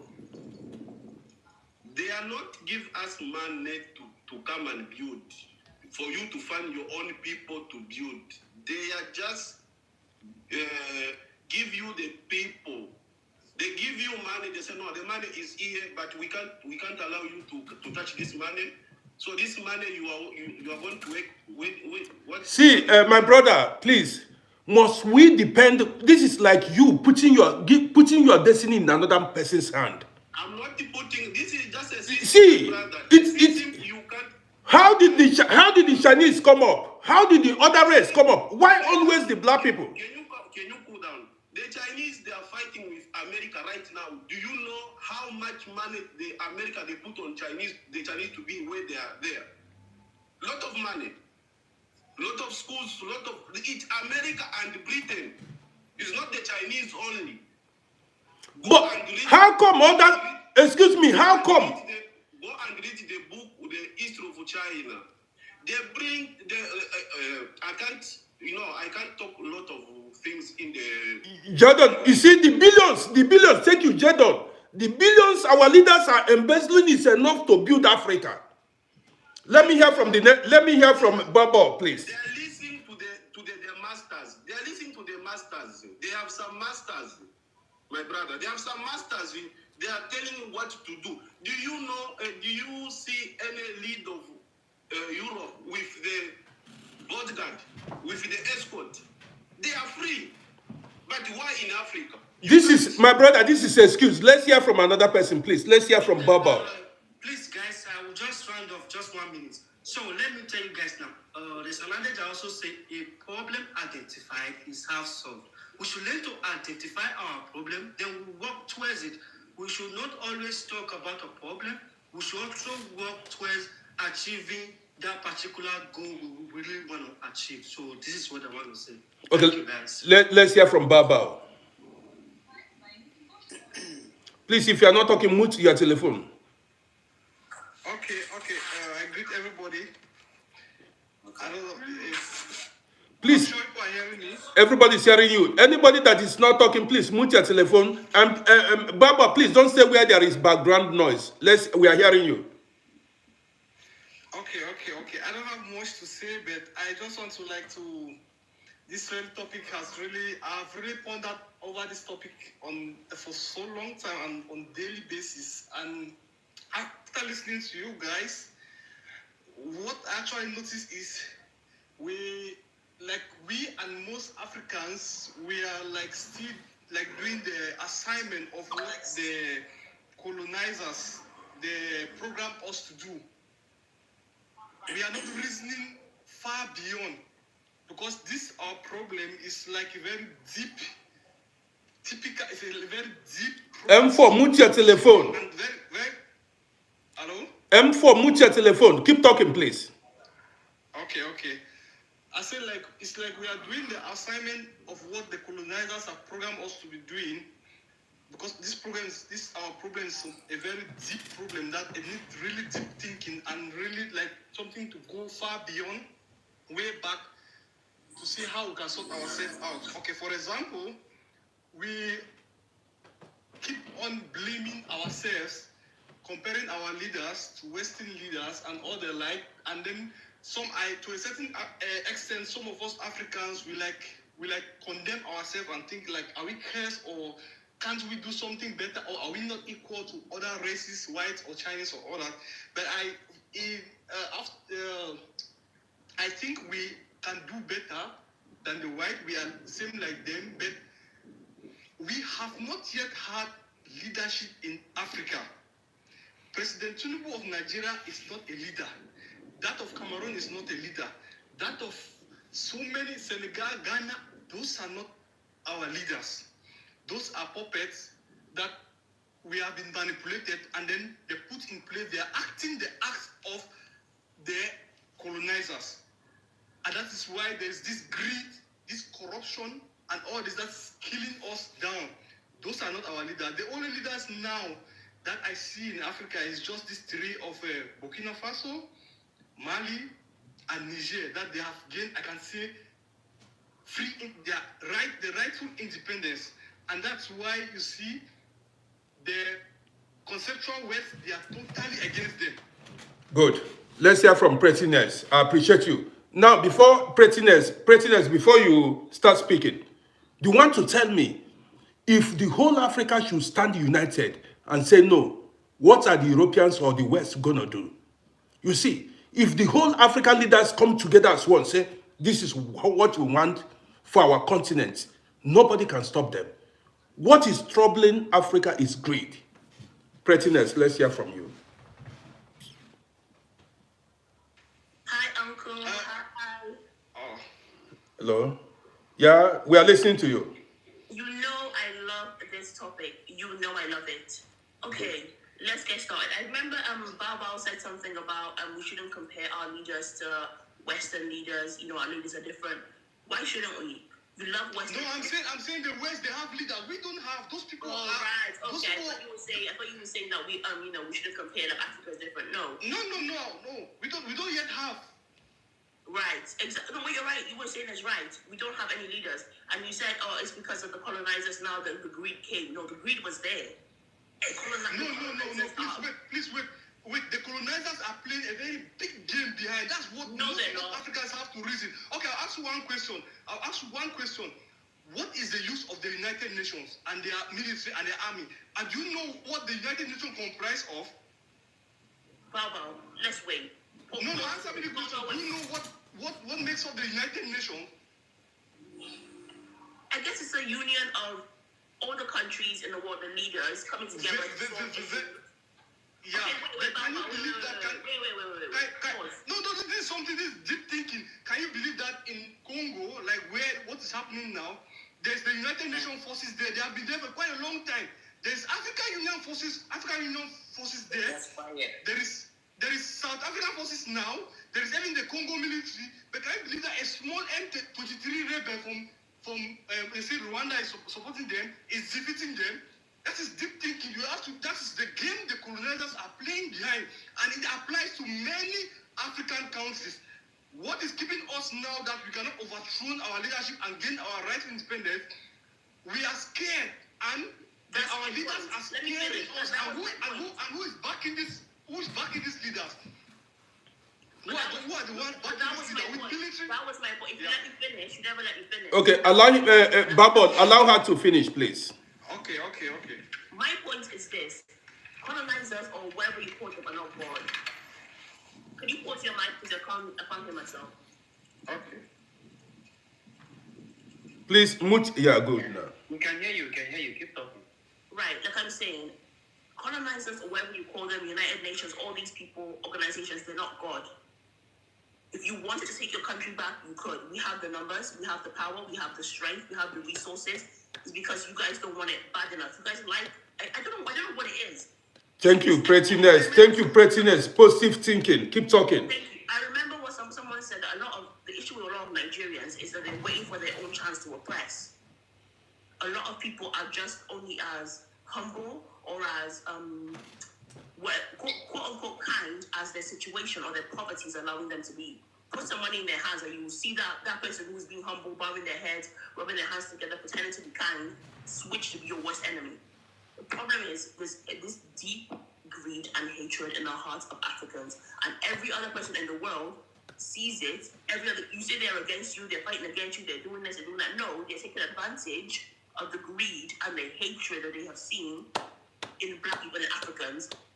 Thank you, my sister. Thank you so much. Thank you so much. Uncle, you know I love this. You know I love this topic because we're not going to point fingers and blame other people. Take accountability. We can't move forward if people don't take accountability. That's it. You said we have the power. We don't have the power. The power lies in the power lies in. No, we don't have the power. The power lies in gun. We don't have controls of our country. Military might. We have the military. That's the illusion they try to throw on us. We think we've been liberated. We think we're independent, but we're not. The Europeans, the Americans, the rest of the world still have the control over us. And who are they using? Our leaders. Your thinking has shown exactly that their mental warfare is working on you. You feel defeated. Because I see yourself as defeated. No. You cannot. What I'm saying is, French president will get Tinubu, sit him down, tell him, whatever you want, I will give to you. You want money, I will keep sending money to your country. Do with it whatever you please, but you answer to me. That is indirect leadership. That is what they've done since the illusion of independence. We are still not independent. Max, listen, brother, listen. I'll tell you this, yeah? You see, Pretty Nails, she said that we have the power. And Bago, you keep saying, no, we don't have. Somebody keep yelling, we don't have. Let me tell you how we have the power. You see, they say that Rome is not built in a day. Right. A house was not built in a day. You lay a foundation. But put it as it this way. You know, even let's use Nigeria for an example. Okay. Nigeria, they do not have a good road. That is transportation. Sorry, can you mute, please? If I bring somebody up, please mute.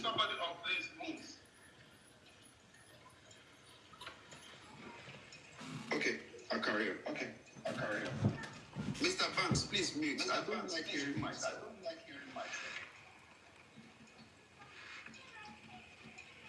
So, thank you, sir. Okay, like I was saying, Nigeria, they don't need to be asking Western countries. Baba, please mute your telephone, please.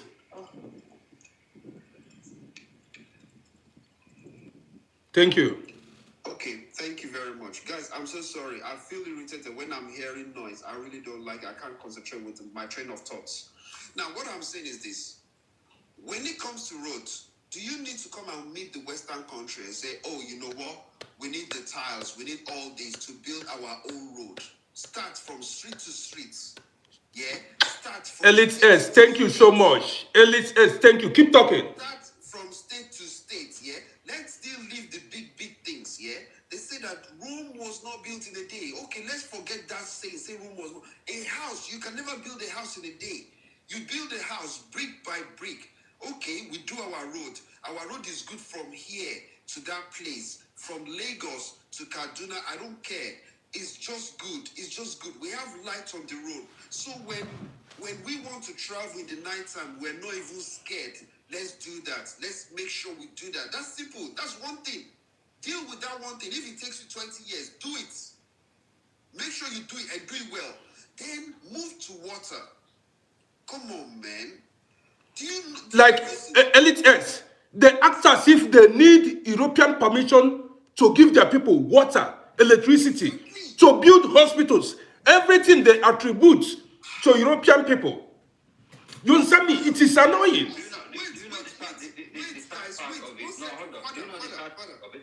You have natural resources. Pause. We are not barbarian. Pause. We're not barbarian. Let me finish. When you guys are talking, I will listen to you with respect. And when I need to talk, I will ask you, can I please talk?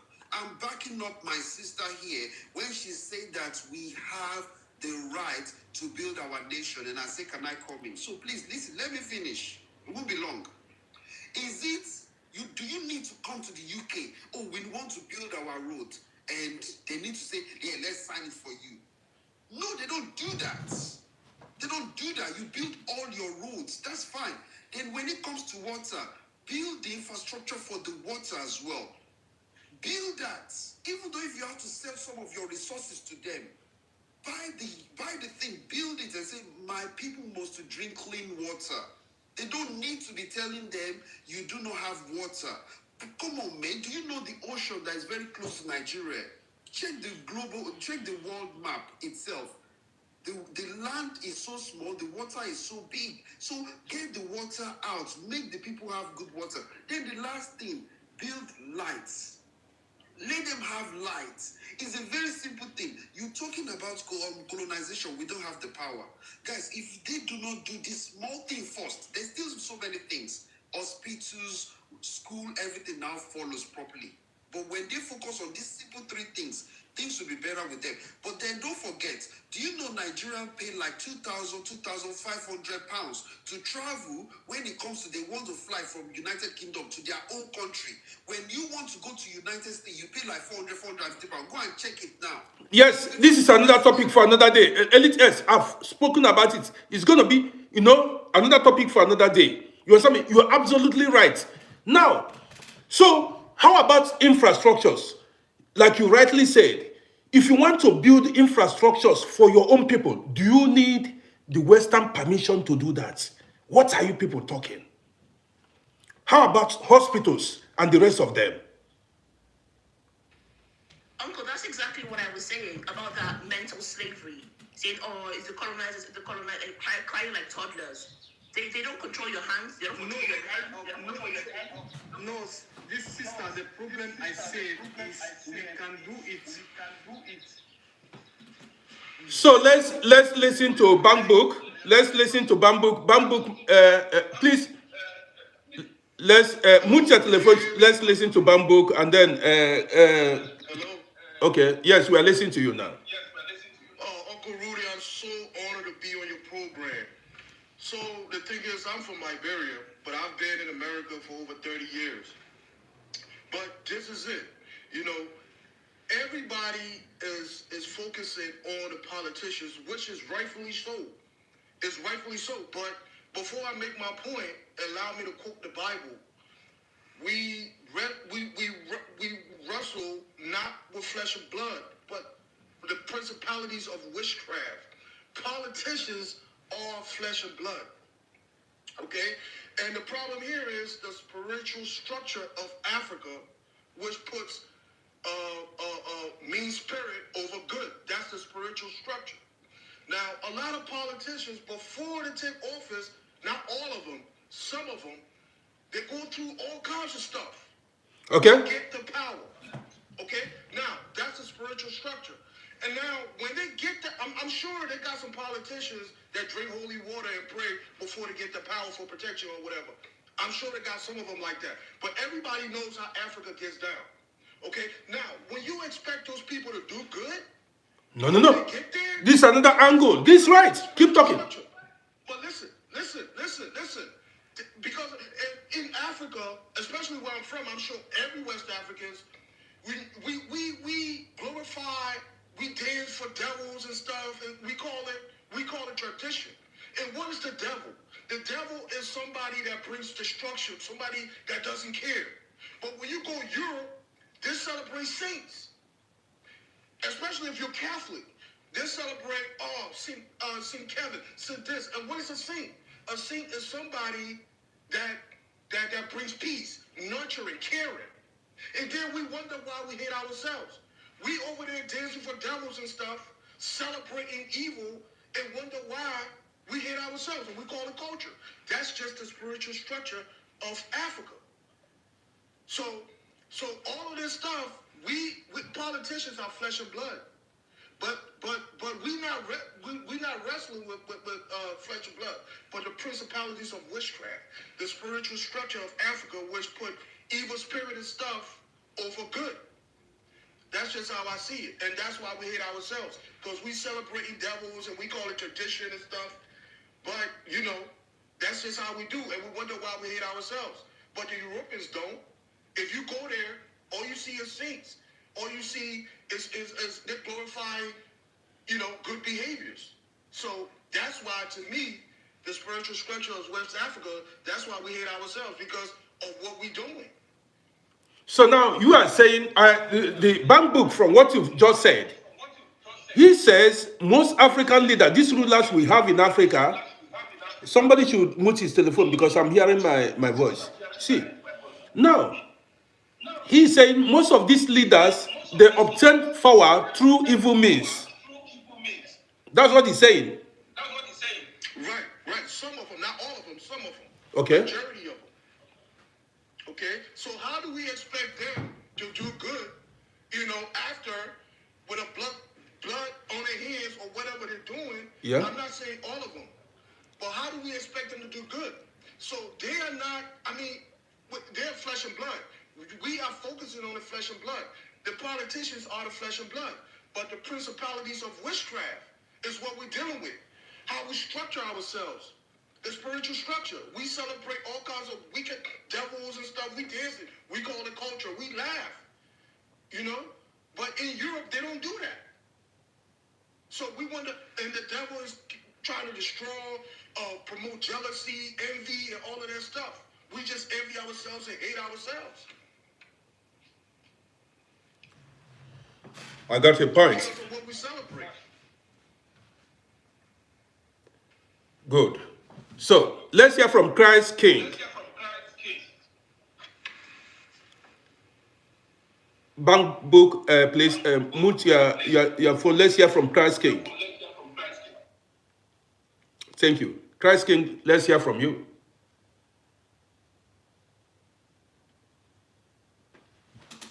So he's not talking?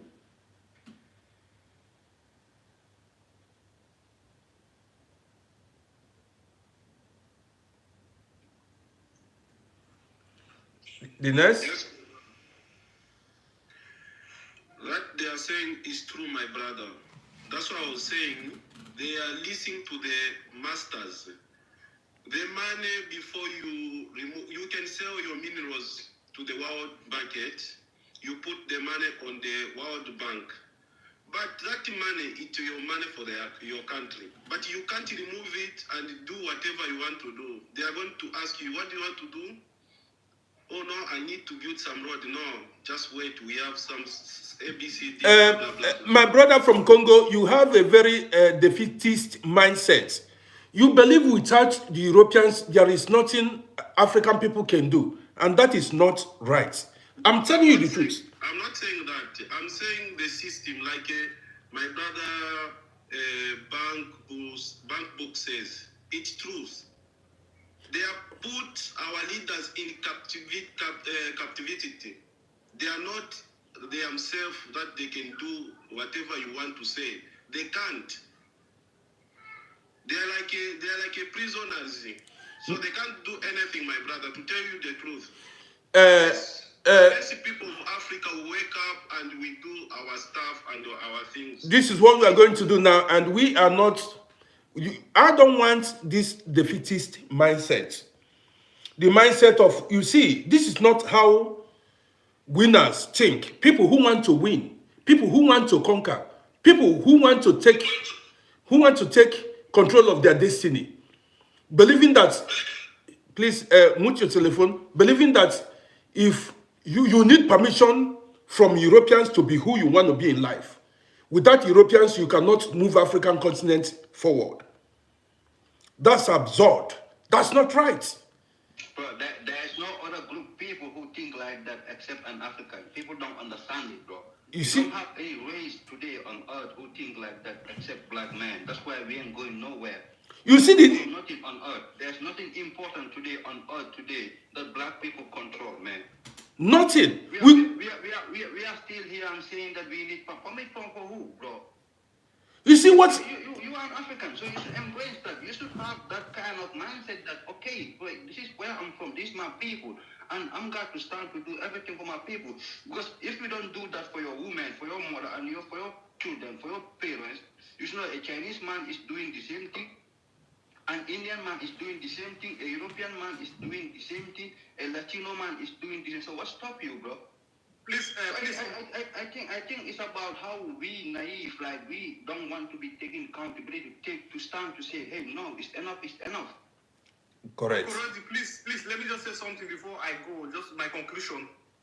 Okay. Of all what I've heard and what I want to say as my own conclusion is we are putting a square peg in a round hole, and that is the cause of our problem. We don't have any leaders in Africa. We don't have the right leaders. That is the cause of the problem. Whether there's no tying of road, there's no a provision of potable water, electricity, or whatsoever, we don't have the right leaders. Once we can figure out how we can combat these corrupt thieves in this position, and the right ones with the right minds, with the right plans layout to go the right way, if we can put them there, things will be done perfectly. I want to quote a very short, a little example. Take President Kagame of Rwanda. Okay, keep aside the fact that maybe he's stealing from the Congo, whatever he caused there, that one I'm not talking about. But I want to talk about his mindset when he came to power till now. Look at what he has done for Rwanda, Kigali, and other cities nearby. How he has structured, reformed the country, and restructured the country. Those are the type of leaders that if we have in various countries in Africa, things will go the right way. I bet you, please, I don't know if you guys have taken time to look some videos uploaded by some tourists or some these Americans who go to Kigali, Rwanda, and follow their documentary or whatsoever. I've followed this so many times, and I've watched the President Kagame, how he has been interviewed, how he thinks. The future, he thinks like the Dubai leaders. He has gone to Dubai many times. He said he wants to make that country if he has the opportunity. He has structured that country. It is corruption-free or very far less corrupted as many African countries. And our main problem in Africa is this corruption. That's the cause. That's why contracts are not being executed. So now 3AM said he has been in Kigali twice, and it's like Europe, next to Europe, and people are confirming what you are saying. Yeah, so all these are problems lies in good leadership. We start by figuring out how to get the right leaders to put the square peg in the square hole. Everything will be done. The whites are no better than us. We can do more than them. We can do anything far better than them. Take good example of this President Kagame of how he structured that country. One American was confessing that he wanted to. Many Americans are relocating to Rwanda. It's just that sometimes the Western media make them scared that President Kagame is a dictator or what. I watched some Americans group, they relocated to Rwanda. They were saying that. Okay, Janet Nation, I bring you up now. Keep talking. They were saying that they wanted to do business in Rwanda. Do you know that they didn't have to go to Rwanda to make all their papers? They did everything online. Which African country? Paul by Waters, I bring you up now. They did everything online. So, please, please, Babao, please, those that have spoken, please, you go down. Let me bring about 4 people up, then we round up so that I give them opportunity to speak too. Please, if you have spoken, you can come back, you can come up again. I can bring you in again, please, so that I'll bring, so that they will contribute their mind, say their opinion, and then you can make a request. I bring you up in again, please. If you have spoken, okay, thank you. Let me bring some other people that are waiting to speak, so that we respect everybody here. Okay. Good morning. So, let me bring. Good morning. Yeah, keep talking. Yeah, please. We are hearing you. Okay, good. I have to start from where our pretty sister, prettiest name stopped. There is one perspective. I always say one of the issue I see when it comes to Africa is this: we've cried enough, and we've cried for 400 years that the colonial. They are the one that chartered Africa. Anyway, I don't know how long we're gonna keep on crying. The fact is that we have to take responsibilities of things by ourselves and start doing things by ourselves for ourselves. Number one is this: we've not started structuring Africa. Number one, we have to start. So there's one thing a brother said here. I don't know the speaker. I don't know. He spoke about 10 minutes ago, something like that, precisely. Which I totally agree with that about the tradition. Because what are the traditions? What are all these deities in Africa? These are our gods.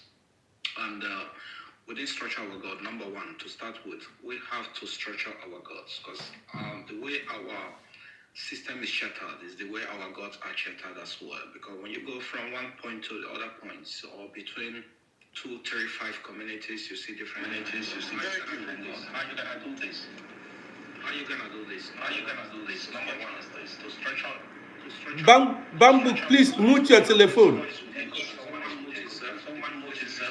Please mute your telephone. Thank you. Okay, good, thank you. So, number one is this: you have to start structuring things for things to function very well. Is this number one? You start on structuring your religious system, which is our traditional system. We might call it spiritualism. Give it a structure. Make it. Take down some gods. Establish one God to be a God that to follow. That is not how you start with. Number one, that is the philosophy we're talking about. Because when you come to religion,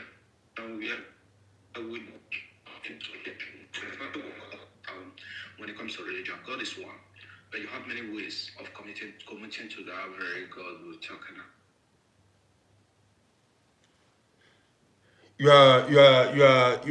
The connection is not okay. Can I say something here? Let's hear, Christ the King, your connection is not getting through.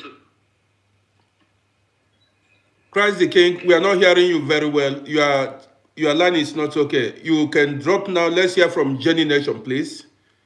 Just mute yourself briefly. You will speak again. I just want to encourage you, my brothers and sisters, not to give up. This issue of Africa not working is something that is redeemable. It can be redeemed. It's not a hopeless situation. What matters is the way we nip it in the bud. And I have a proposal. I think that we need to have a meeting of every African nation, all come together under a meeting and have a meeting every year, once a year or twice a year, I don't know.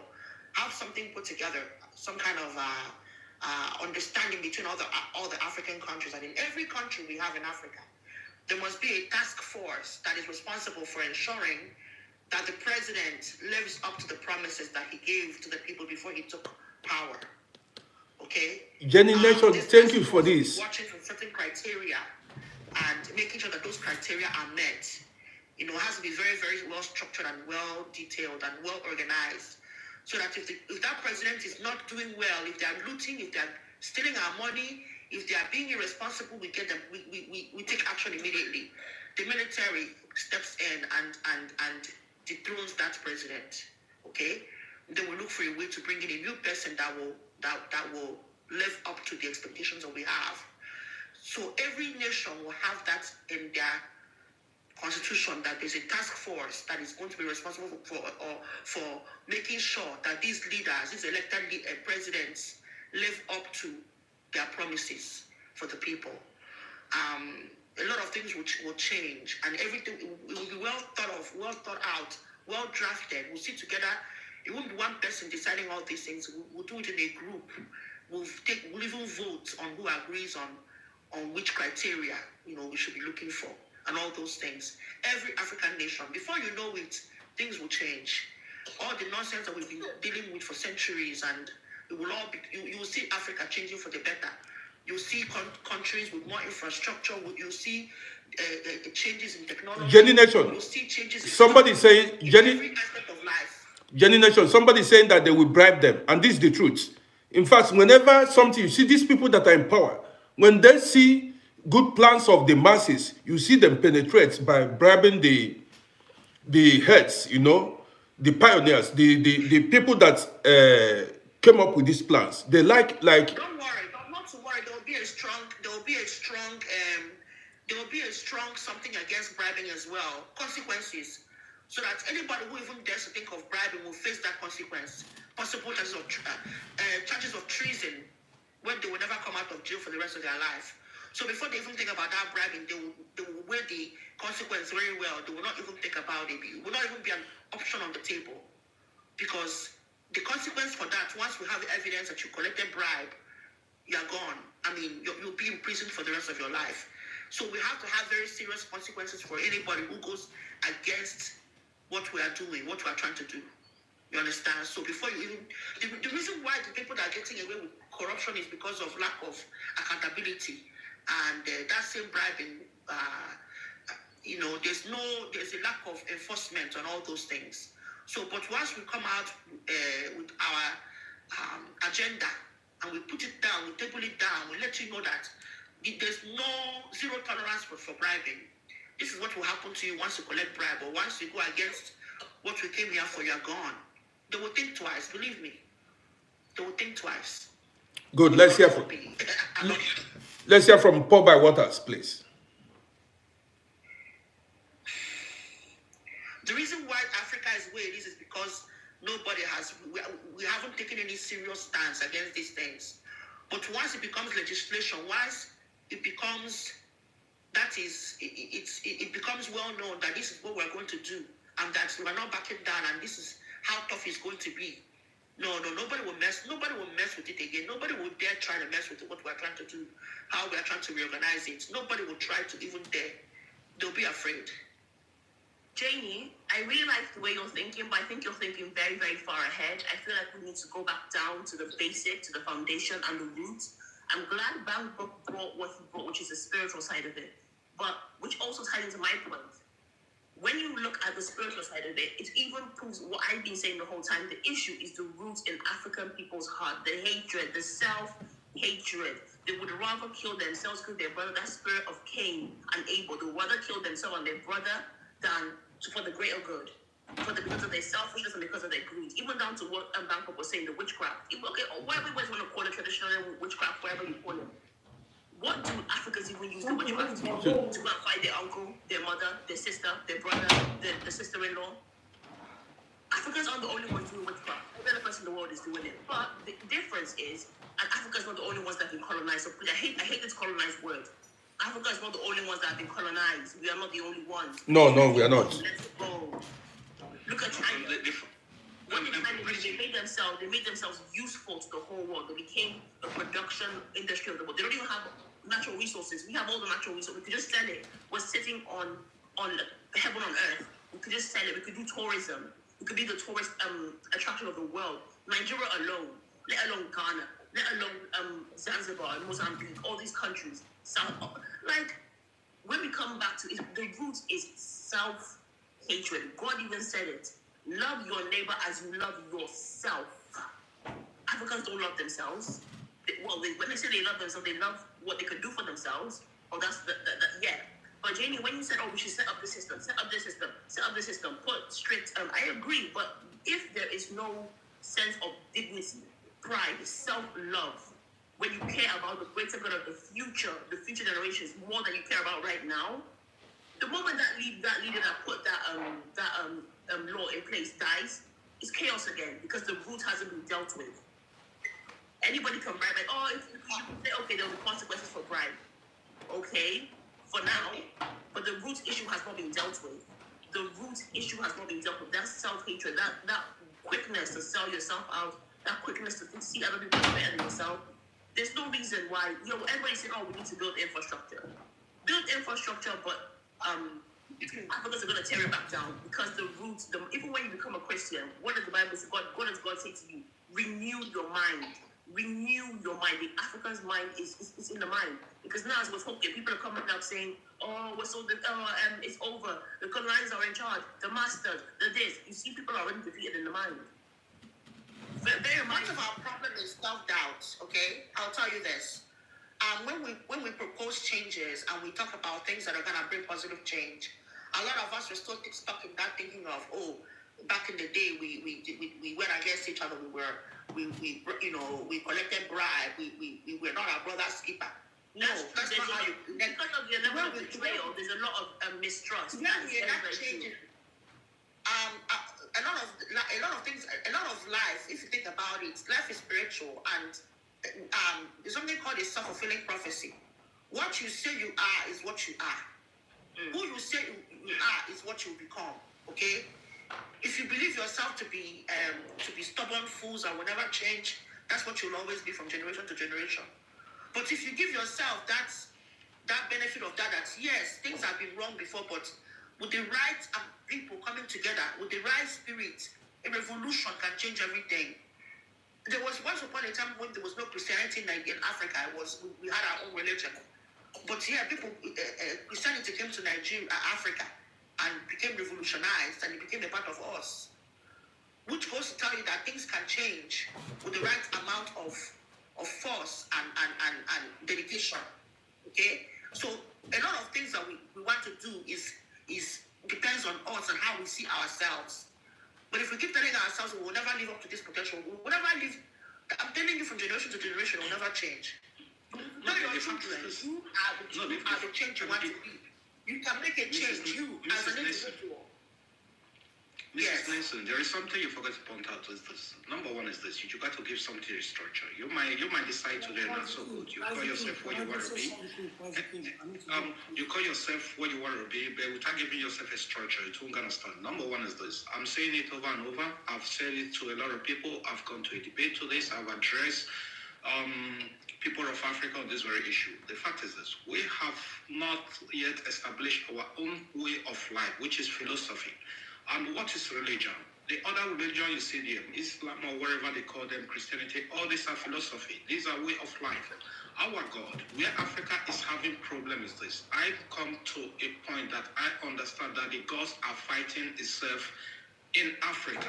The way the people are chartered is the way their God are chartered. Your spiritual way, you have to organize it. You have to give it a structure. Africa needs one spiritual movement. This is their spiritual movement, the way they are doing things. Thank you. They have to structure it. They have to follow one God, establish it, bring other gods down. Number one, this is how you start. Or else, Africa will still do this the next 1,000 years. It's still going to be the way it is. Mark my word, I tell you. Without having one religion way you follow, everything is scattered. The way it is in is how it is out. You just have to understand this. Because when you go from one community to the other, you see them serving different deity. This is serving a new deity. You go to one village, one community, they have a different deity. You go to other one, they have a different deity. Just check around Africa. You will see that there are some particular deity that you go to Nigeria, you see that is similar to northern Nigeria, eastern Nigeria, all this. You go to other parts of Africa, you still see a deity similar to that very one that is popular in Nigeria. Bring that deity, establish it, it becomes your religion. It becomes the way of life. From there, that is a philosophy. From there, you establish everything, because you never start counting from the up. You start counting from the down. You understand this? Because we are dealing on a structure being established from by other forces, which we don't know the fundamentals of that structure. We're just jumping in. And this is why it's like, you see, oh, this leader is like, he's gonna do good.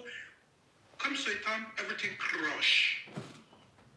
You understand this? That we have to start doing things by ourselves, for ourselves. And stop blaming the Western world that they are the cause, they are the cause. As a man, when you start blaming other men that they are the cause of your problem, you blame it over and over and over. That shows that you are showing your inability. Incapable of doing anything on your own. You are incapable of doing things on your own. You are opening a door for other people to take over you. And which is the door Africa opened now the China is taking over Africa. They think that China, they will be better than the Westerns. It's still gonna be the same. They're gonna cripple.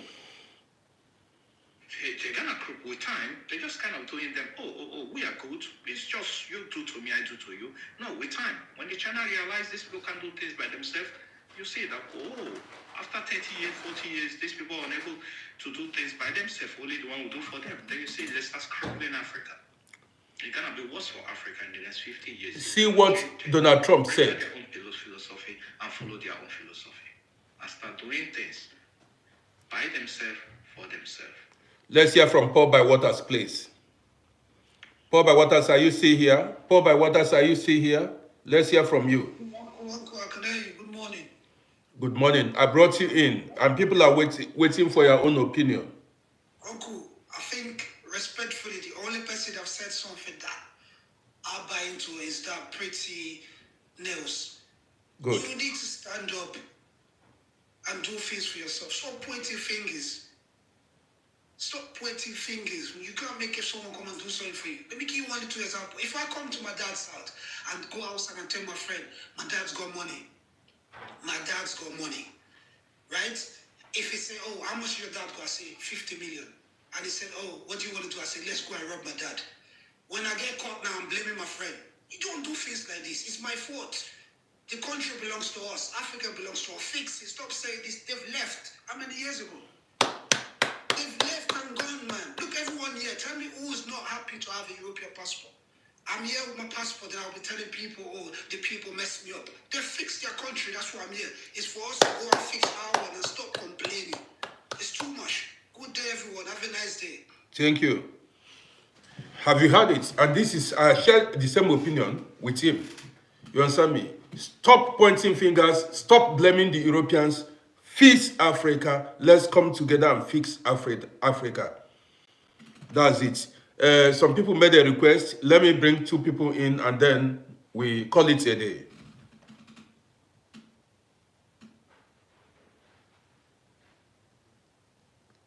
So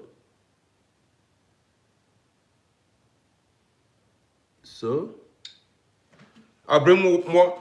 One person, Max, if you are not, Max, you can, if nobody is speaking anymore, then you can go down. Let me bring one person more up.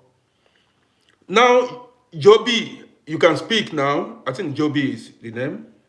Yes, it's Joby. Thank you. Okay. Yeah, I'm just saying we have to stop making excuses now. We have to just take charge. We know what we need to do. We just need to do it.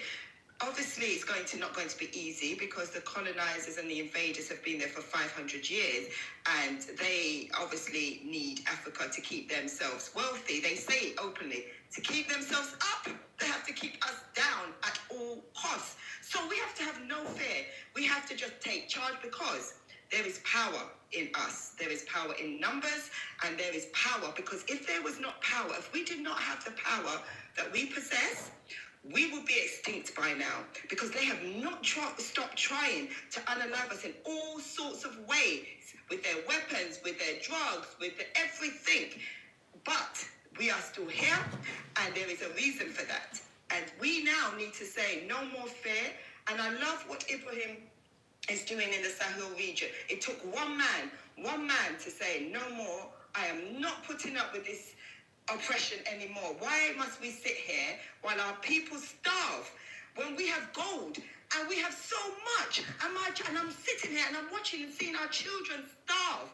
How is this possible when we are blessed with so much that we are suffering like this? And he said, no more.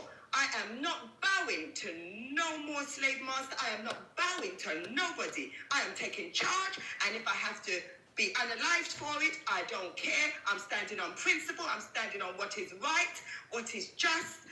And look how far he has come in 2-3 years.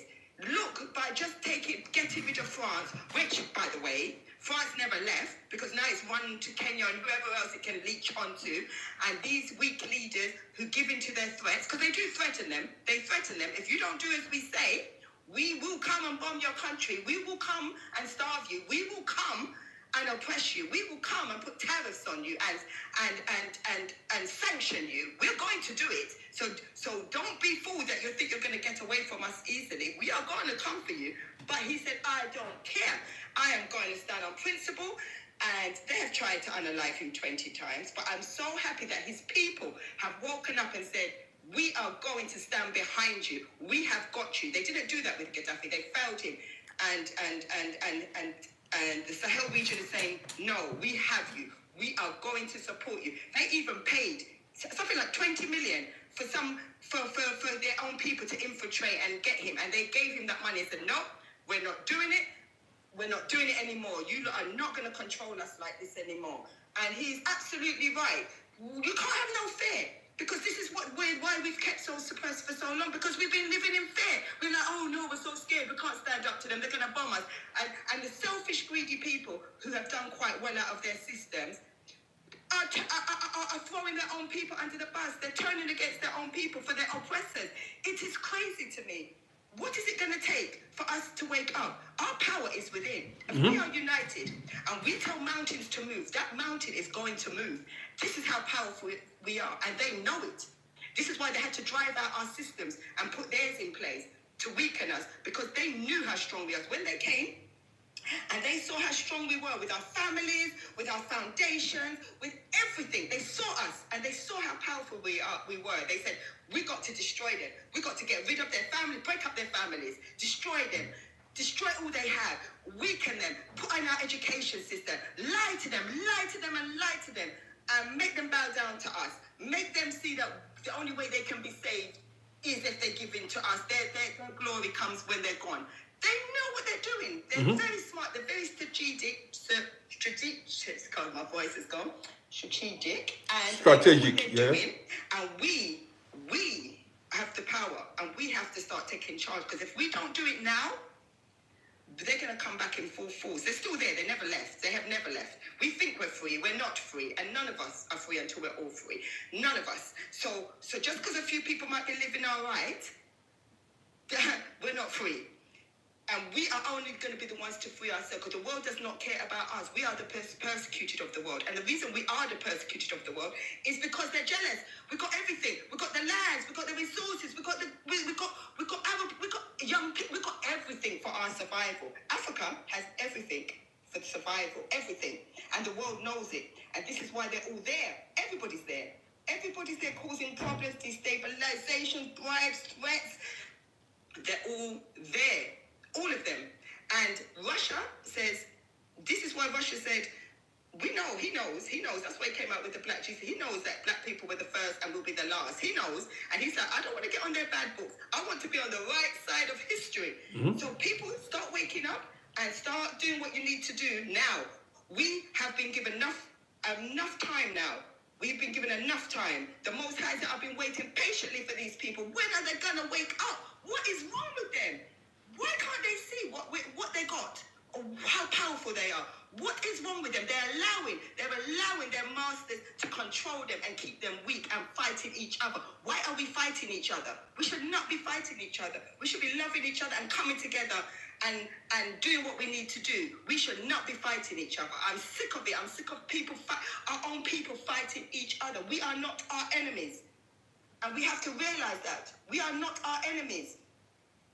There's a reason why these people have to keep us like this, because that's the only way for them to keep wealthy. And they don't care about us starving. They don't care about us. They are planning to depopulate. Bill Gates was there to depopulate. They don't care about us. They're just thinking, how can we get rid of us? They've been trying so hard.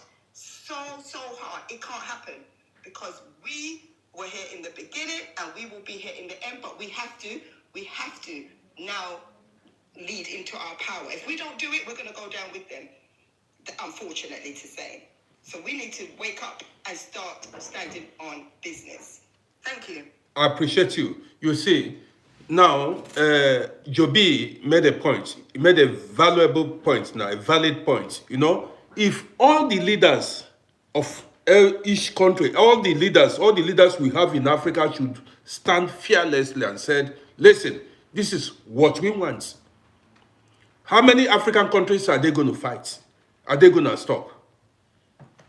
if Nigeria, Cameroon, all the countries we have in Africa stand together as one and make a decision, how many people are they going to fight? This is what they don't want to happen. This is why they keep going in and destabilizing. This is why they're everywhere. People think they left. They never left.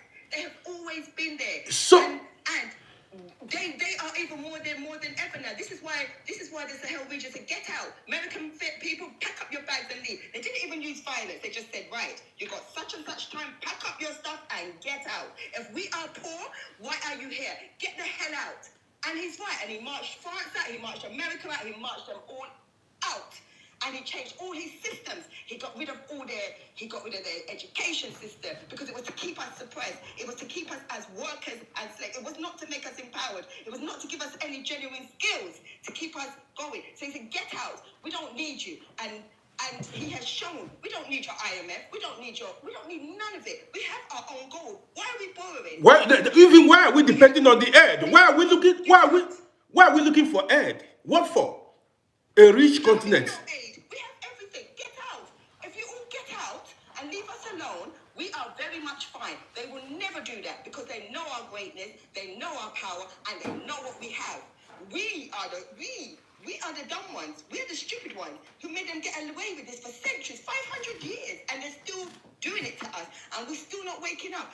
I'm telling you, if every black person in the diaspora and in Africa took control, every single one of us would be multimillionaires. That's how rich Africa is. They have taken trillions and trillions and trillions upon years, and it is still the richest continent on earth, despite 500 years of just pillage in that continent. If every single one of us in the diaspora and in Africa took charge, every single one of us would be multimillionaires, and they know it. And this is why they're going to do everything in their power to keep their foot on our necks. And we need to be the ones to know that we have to take charge. Because nobody else cares about us. We have to care about us.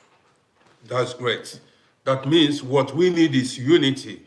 What we need is unity to stand together as one. Somebody is saying, somebody saying dreams. How do you mean say dreams? That's not dream. You see, you are that person that says your dreams. That means you. It's not dreams. They tell us it's dreams to keep us oppressed. We're not dreams. It's not dreams. Listen to me. Our power is within. If we unite, there's nothing they can do. Because listen, it's not the weapons. We don't even need weapons. We don't need weapons. They have been using their weapons against us for centuries, and we're still here. We don't need weapons. We just need to unite and come together. And our power, whatever we ask for, is going to be done. It will be done. Whatever we ask for, it is going to be done. But we have to come together first. It's not going to be done until we wake up and come together. Don't make them put fear in us. We have to get rid of all fear and know who we are and get back to who we are. Somebody asked, how do we unite? Please, listen. To unite is easy. What do you think we are doing here? We are creating awareness. Do you understand me? Social media will unite us. Mr. Host, there is one thing when it comes to uniting, there are some criteria attached to it. Is this? We can't just unite just like that. In order to unite, number one, that is why I previously said you've got to have one religion for Africa. They have to create their own religion. How do they create their religion? Through their spiritualism, to make it one, to lift up one. And that one will be the one people serve and sell it to the world. Because else, it won't gonna work out. That is the only way you unite. When you see Christianity in Europe now, Christianity unites Europe. Islam unites Middle East. Buddha, or whatever they call it, Indian, you go to China, Southeast Asia. These are the way you unite. I agree totally with you. I agree totally with you. Yes, I agree. And this, like you just spoke, now, if you come to Europe, Europe is a Christian continent. You go to China, they have their own religion. Japanese have their own. Africa, what do we have as a religion? Nothing. Just foreign religions. And we have nothing that unites us. You have a point there. I agree with you. Because we just fell head into their own and condemn our own, which is this our spiritualism. But something is this: when they came to Africa, all the other religions. Somebody said Europe doesn't have one religion. Please, somebody said Europe. Who told you Europe is a Christian continent? Just leave him. Just leave him. He just he don't have much information in regards to that anyway.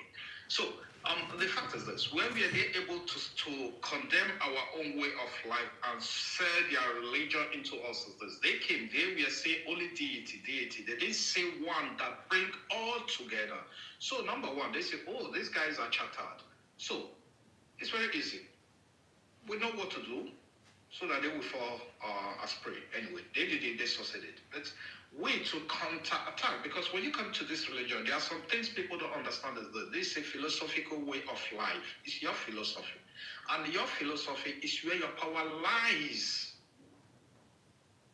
You got to develop one in order to start. Just look into this world now, the whole world, the whole continent. Which of the country is up without having its own way of life, its own personal religion? It's very difficult. It's difficult. Africa is the only one. You go within a country, you will have up to 1,000 deities. How do you think that a country that has 1,000 deities will stand? Because the way it is inside, the way it is outside, as we are fighting each other physically, so the gods are fighting each other spiritually. You understand what I'm talking about? In order to unite it, then your way of worshiping gonna support you.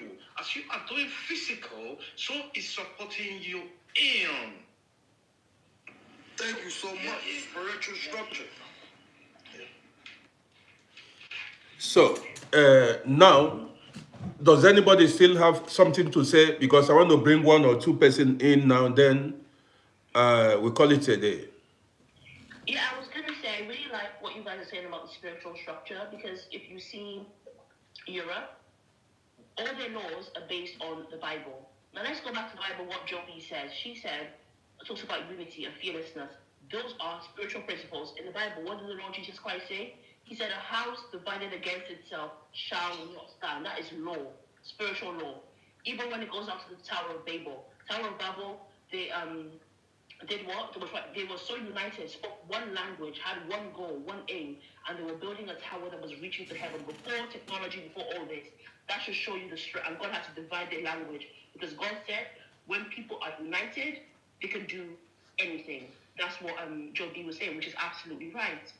But we have a very, very, very, very long way to go when it comes to unity, because we can make as much awareness as we want. Everybody can pretend to be religious and pretend to, they want, because Africa is very, very religious, but they're very, very godless. They go against what the Word of God says. So they'll say they go to the religion, but they go to church, but you're doing the complete opposite. They'll say, respect your mother and father, this. There's a lot of abuse. They'll say, a marriage, we respect marriage, but there's so much infidelity. They're just going against what the Word of God says. But if Africans were less religious and more spiritual and actually following what the Word of God says, and not trying to look religious, it would be much, much further. Everybody's saying which God this is, everybody's having their own.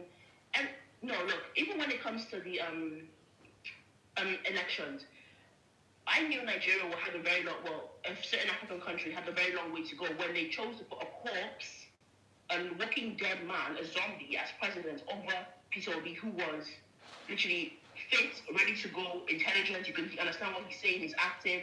They said, because he's Igbo, tribal. So it's like, you would rather put somebody who's a zombie up there to come and further destabilize the country than to put somebody from a different tribe who would actually maybe move the country forward a bit better, who would actually let us even look respectable. Because one thing Africans really don't understand is the power of imagery. Let's start there. Our leaders are so quick to, when the children are hungry, what do? They go let foreign journalists come and take a picture of black starving African kids with a big belly and a bald head and put them with flies around their mouth and put them on the TV and beg the world for aid. Do you know how bad that looks? I mean, you go to another country and then expect them to respect you. What image are you putting in your head? Pretentiousness. That was how we began this page. You see, Uncle Rudy. one second. We have spoken about this thing like a year ago. Media, how they use their media houses to fight the black race, to put the black man down. Like what you just said now, they put the images of poor, hungry African children on billboards and ask for help and things like that. We know these things, and it is, I mean, coming to an end. You don't see it every now and then anymore. Because Uncle, really, no, they still have us. They still have us. They still have the world looking down on us. Look, Uncle Ray, look. There is something we just have to understand this when it comes to religion. We Africans, we misinterpret God. You understand what I mean? And others, let me tell you, you search for God. I've searched for God. At the end of the day, I find out that who is God? It's God us. is you. It's us. You. Yes, who we is have devil? that power. Devil is you. There is no any fake service somewhere. They're gonna judge you. You're gonna judge. I agree with you. This is what I keep saying it every day. Talking about, we misunderstood the interpretation of God, and at the time that we misinterpret it, that shows that we will be doing things at the wrong aspect of it, thinking that we are doing it at the right side. Because number one is this: you come to about picturing or taking picture of hungry people, hungry children in Africa, putting it on billboard. You know, this is marketing. This is a charity organization marketing. They are getting customers from that. People donating money. They are doing it. You know, we just have to understand how this world is being ruled, how life is being ruled is this. I tell you, life is this. We just have to understand this. When you see a tiger in the forest, hunting for animal, looking for a prey, this is how humans are. But with Africa, we take all this for granted. I tell you one thing, nobody's gonna pity you. Nobody's gonna say, oh, you are hungry, you are poor, hungry. You know, we are in business in this world. You have to understand it. The way the West don't do things with Africa. I came to understand how doing business, how dealing with people, how it works out since then. I'm not that angry the way they deal with Africa. Rather, I'm angry that we are unable to develop our way of life to help ourselves. Because No, I'm still angry with them. They're taking no, it. listen. I want to illustrate something now. After listening to this, I think it might help you change your mindset. Just take a look now. You are a man, Uncle Rudy. You are a businessman. You have money. Or let's say you sell paint. You go to a village down deep in Africa forest. You saw a paint with some hunters there. These hunters, they don't know about money. They never use money. They only feed on their crops, change by barter, all this. Okay, you saw the paint. The paint worth €1 million or 100,000 euros. You check it. Oh, it works. They're checking at it. When you give these people 1 million, what are they gonna do with the money?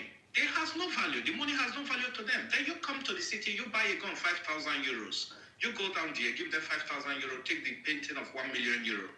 You yourself, you are happy that you gave them something that they will then hunt and get more animal. But people seeing you coming back from with a painting of 1 million euro, which you were able to exchange for 5,000 euro, will be angry with you. You understand this? This is how business is being done. This is how they do things to Africa. They see Africa, oh, you have that oil, but you were unable to extract the oil from the ground. So whatever we give you people will be enough for you people. This is how it's been done. You will do it. Everyone is doing it. Let's hear from. Thank you for your contribution. Let's hear from the next person here, Market. No, we wouldn't all do it. We have to care for each other. Before the invaders and colonizers, we used to care for each other. People would say, you want something? I help you build here. You want some food? I give you some food. You help me build my house? I help you do that. We need to get rid of our selfish ways and the greed that's in the world. This is the problem the world has. The greed is out of control. It is not all about money. It's about how we look after each other, how we care for each other. There's enough for all of us to live well. Nobody needs to suffer, and we cannot be greedy and selfish. We need to come together. We need to get back to who we were created to be, where none of us should be suffering, that we should all be caring for each other, and we can all do well.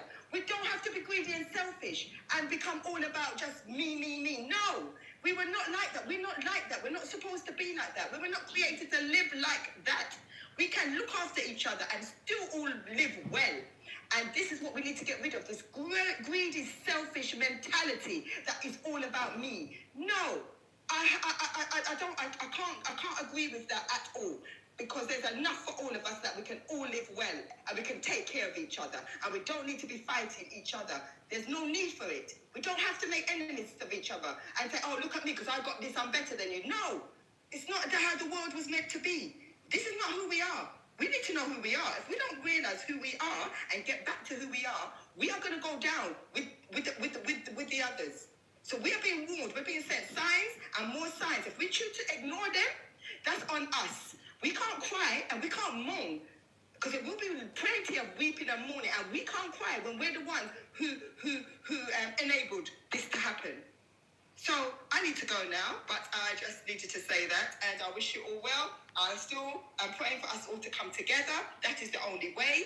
This is the only way for our survival. This is the only way we're going to get back to who we're supposed to be. So I wish you all well and have a good day, and I shall see you all soon. Thank you. Thank you. You spoke well. Appreciate you. So let's hear from Year Market. I think that's the name. And let me bring in some other two people and then let's end this in. Year Market, you said you want to say something. I brought you in. Yeah, greetings to everyone. You're welcome. Yeah, greetings to everyone. Yeah, what I have to add on what everybody have been saying is the fact that, to me, I don't believe the Europeans or the white, they really have bad intention about Africa. To me, I believe they have the best intentions, but what went wrong is the people who stand for the Africa. In exchange of everything, like the national things in all countries, the people who stand as head, they are standing there with all their greed. You said, excuse me, you said Europeans have good intention. Excuse me. You said Europeans have good intention for Africa. Was that what you said? Was that what you said? That's what I said. So you're telling me that, excuse me, Oga, please. You are telling me that the people that came and enslaved your ancestors had a good intention for Africa. What do you understand as a slave? I said, did you not hear about transatlantic slavery? So, slave trade. So, people that came to Africa and enslaved millions of African people, many lost their life along the way. You are telling me, do you know what it takes to be a slave? Do you know the inhuman treatment people went through? And you are saying they came to... Okay, don't talk again. Just, I don't want you to speak again. Uncle Rodi. Let me remove him. No. I want to remove... No. This man doesn't understand that the fact that he's very wrong. I've removed him. Finish. He's very wrong to the extent that even the people that they enslave African, they apologize. They might have not paid retribution, but they even say, we're sorry. That's the reason why they even have a different kind of money in United Kingdom, because it shows the symbolism. You see this, Elite X, please.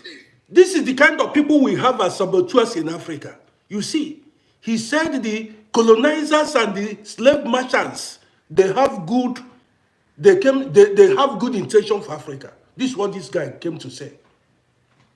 Keep talking, bro.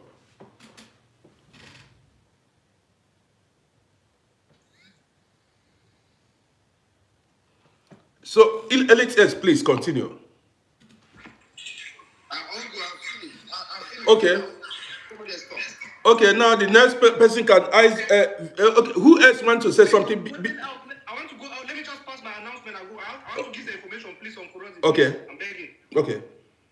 Yeah, what I wanted to say is just that all these our worries, like one of our sisters came up and said, we shouldn't lose hope because there's a plan a struggle for our redemption ahead.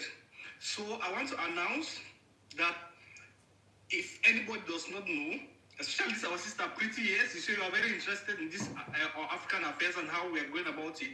There is, I don't know if people have heard about ADDI, African Diaspora Development Institute.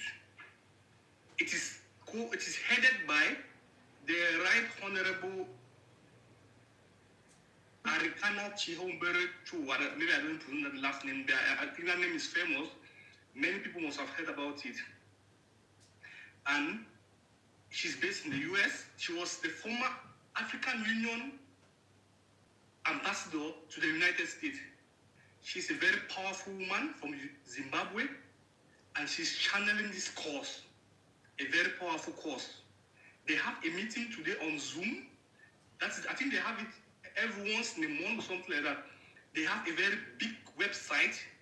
Everything is well structured and planned.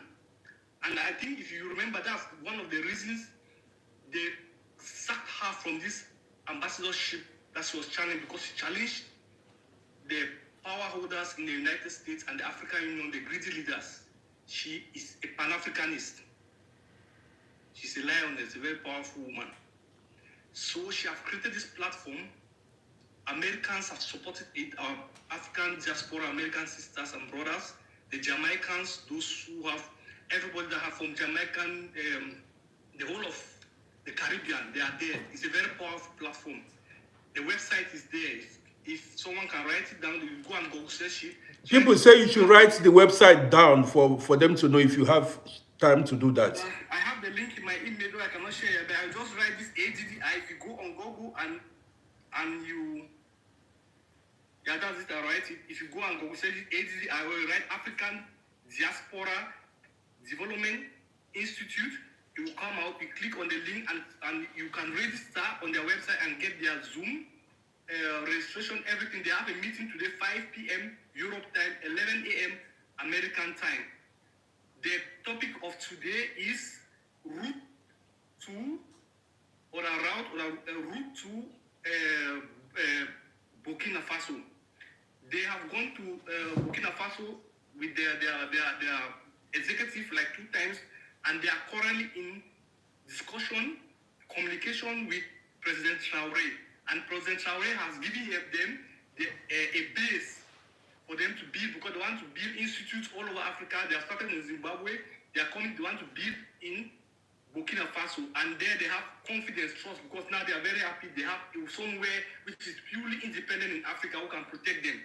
And from there, they have all this initiative, all this plan, strategy, ideas on how to revamp our people, to decolonize our mindset, how to go ahead, the way how to go out, to put those right leaders that we need to do the right things that we are all crying here from A to Z. They have it. So anybody who is interested, try to go search, try to see how you can register the link, and if you can, if possible, you are free. It's like somebody has shared it. Somebody has shared it already. Somebody has shared it. I think so. Okay, very good. Uncle Roddy, I know you are someone who is also good in this force, and I know if you can also try to follow this their Zoom meeting, you share ideas there and you get more ideas and you know more about the platform. It's something that is going to liberate us in the years to come. Even though the West, they are following them, they are trying to like counteract them, but they are very strong. They are made up of very strong African American, from lawyers, engineers. They have everything planned out. Great. How to put the right institution, everything. They have all the. They have plan of taking contracts in Africa to create the right institution in Africa. They have all the engineers in the USA, from everything that you can imagine. So I don't want to talk much.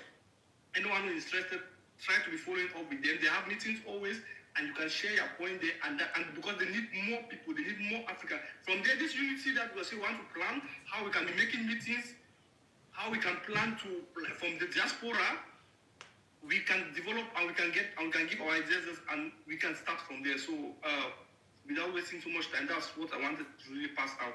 Good. Thank you very much for this platform and for the time. Thank you. I appreciate you. Let's hear from the next Victor, or the next person, the one with red cap. Please, two of you can say your mind, unless then. Yeah. Hello. Yeah. Good day. Uncle Rizzo.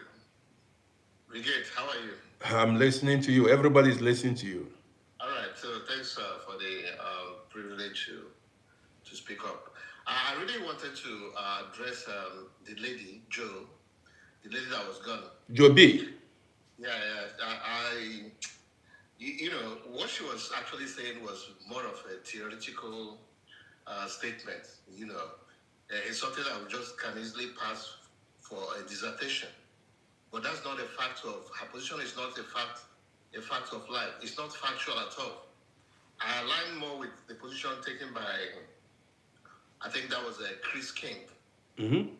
I wanted to speak with him, but he's now gone. The truth of the matter is, in diplomacy, there's something they usually say that there ain't nothing like a free lunch. You see, we Africans, we don't, very often, I come to that sad realization that Africans, we don't understand the configuration of international order. We do not understand the makeup of the world. You see, this idea that, we think that everybody will care for you, you know, give you, be nice to you, hospitality. That's not how the world is. And until Africans, and by Africans, I'm not talking about we here, you know, talking on social media, because I'll come back to that. What I think is the only way we can move forward. But the world is not like that. The world is more of a business, as Chris King pointed out.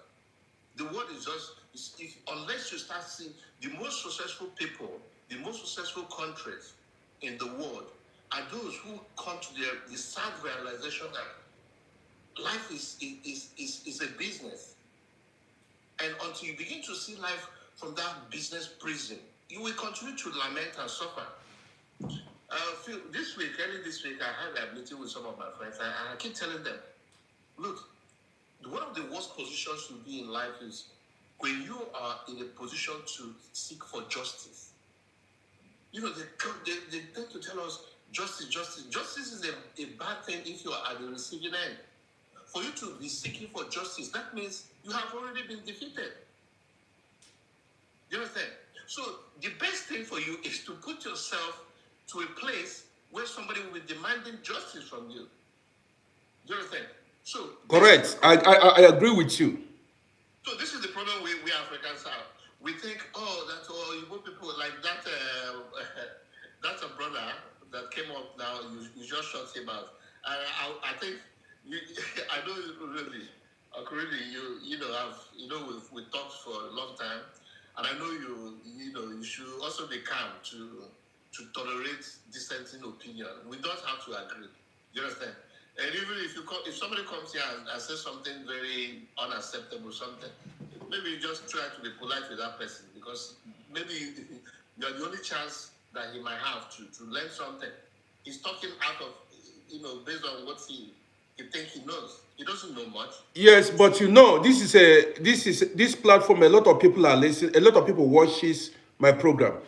If it comes down to say, excuse me, if it comes down to say, the Europeans, the white man mean it good for African people, some people might hear it and believe it.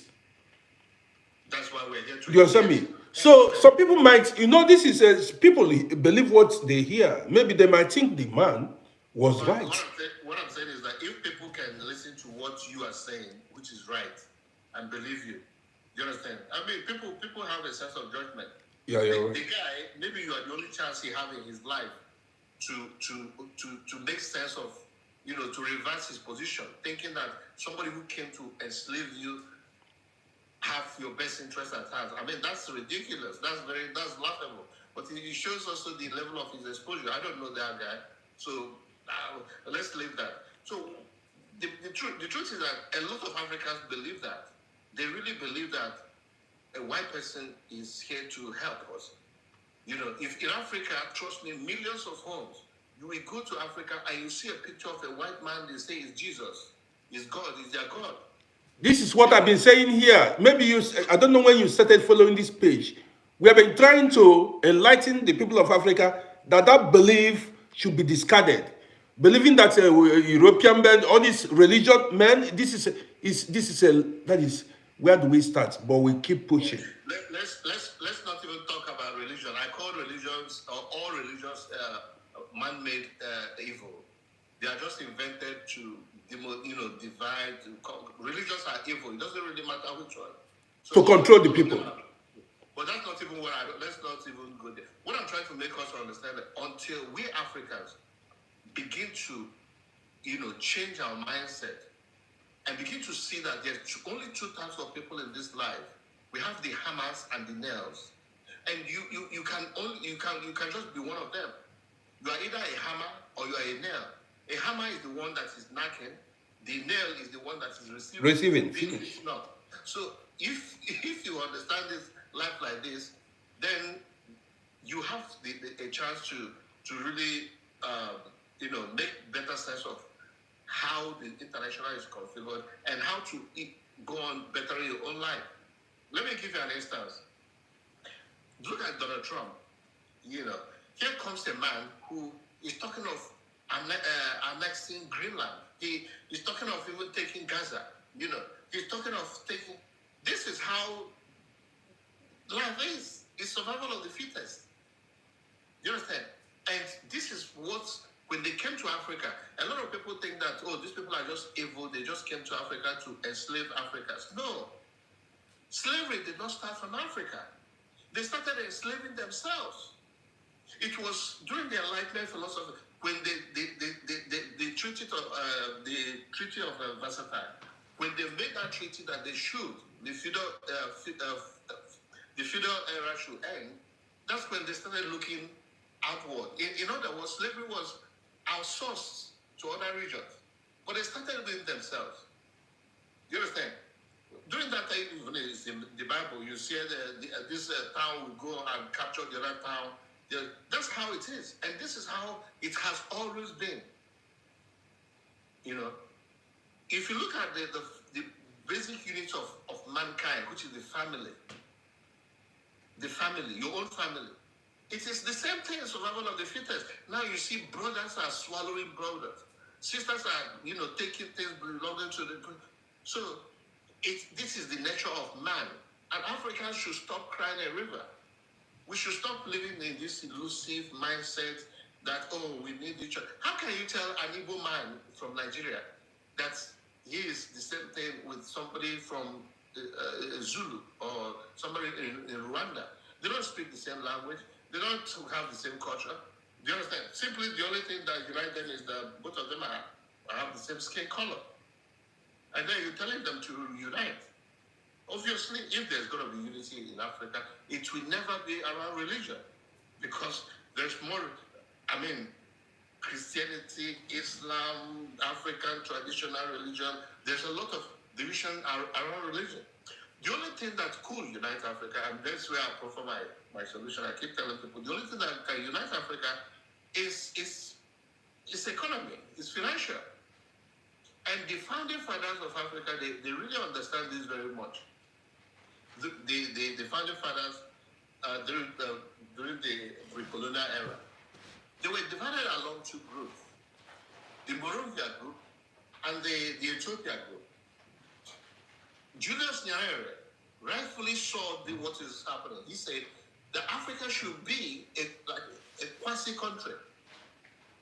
They should form one central army, one economy, and the likes of Gabriel Salestia and Nnamdi Azikiwe, they say no, they should balkanize it into states. And guess what? The Moravia group ended up being right. How do I know they are right? Because years later, the European Union, who made sure that Africa did not unite the way Nyerere group, the Moravia group wanted it, to become one country with one leader, one currency, one army, it was the West. The West didn't want Africa to unite like that. They turned around and formed the European Union. They formed around and copied the same thing that these great leaders of Africa wanted. But they were the ones that dissuaded Zik and the Ethiopia group from making sure that Africa united. So when Muammar Gaddafi wanted to revamp that theory again, what happened to him? They killed him. He said, why do we have to have IMF, World Bank? These people are just cancers. Cancers, they're coming with, thank God now, there's Donald Trump abolishing US aid and using all form of this stupid aid to change government, to do all the political things in Africa. So, Muammar Gaddafi wanted African front again. The stupid Obama have to kill him because they understand that anytime Africans unite financially, that would be that would usher in a big change. Yes, I know that. There's anytime Africa rises, becomes powerhouse, financial powerhouse of the world, the rest of the world will collapse. Yes. Let's hear from Victor, please. Then we call it a day. Thank you. I appreciate you. I really appreciate you so much, Uncle. I've listened to every of you here. Your speech is a very wonderful something. Oh, see, the problem is that we, the Africans, did not realize that these people that came to colonize us have motive, have negative things in their mind like coming to Africa. They actually know that Africa have natural resources, what it takes. So they have something in mind why they came. So we ourselves as Africans, we see them as our God. That's our own mentality, that we see them as our God. Why they are not? They are just like human beings like us. So then, while coming down to Africa, they have something in mind that when they come here, they will come and take what belongs to us. In the sense that they came to colonize us. Now, if we refer to Bible, what Bible says? Bible says there is no difference between Greek and the Jews. We are one flesh. But then they are said, they don't even believe. Even I know most majority of white ladies I talk with, that my friends. They never believe that we are one flesh. They always keep discriminating people. That as much you are not fair, you don't have the same color with them. You are not like them. So they keep doing things, maltreating Africans like we are slaves. So I don't have much to say because a lot of persons have said what everybody have in mind to say. But the problem is that let's keep on praying that one day God will restore everything. God, whatever thing that Not praying, let's do the right thing. Praying, not praying. Let's keep doing. Praying doesn't solve problem. Keep talking. Yeah. So that is the problem that we have in Africa. And we, our leaders too, will now be the problem, also be the problem added to our own problem. Our leaders here in Africa now added to our own problem. Being greed, because everybody want to eat alone, everybody want to survive because of the way things are happening in Africa. Yeah, I begin to imagine that are we human beings at all? Because everybody just want for his own personal interest. It will change. Personal interest, just for themselves. It was even yesterday I realized that even Ghana in Africa here does not even do as Nigeria always do, like you have governor in the states. Somebody told me that in Ghana does not have what called a governor. They only have a president and other administrative office. But I said, wow, like, seriously? He said, yes. So we, the Africans, the way we are doing things, making things look as if we don't even love ourselves. We don't have love to if the only thing, I might even say that is love, because one thing about life is love. That's what Bible, that's why from the Bible, we are reading from Job. God emphasizes love. We in Africa, we don't love ourselves. That is the problem. I agree. We don't love ourselves.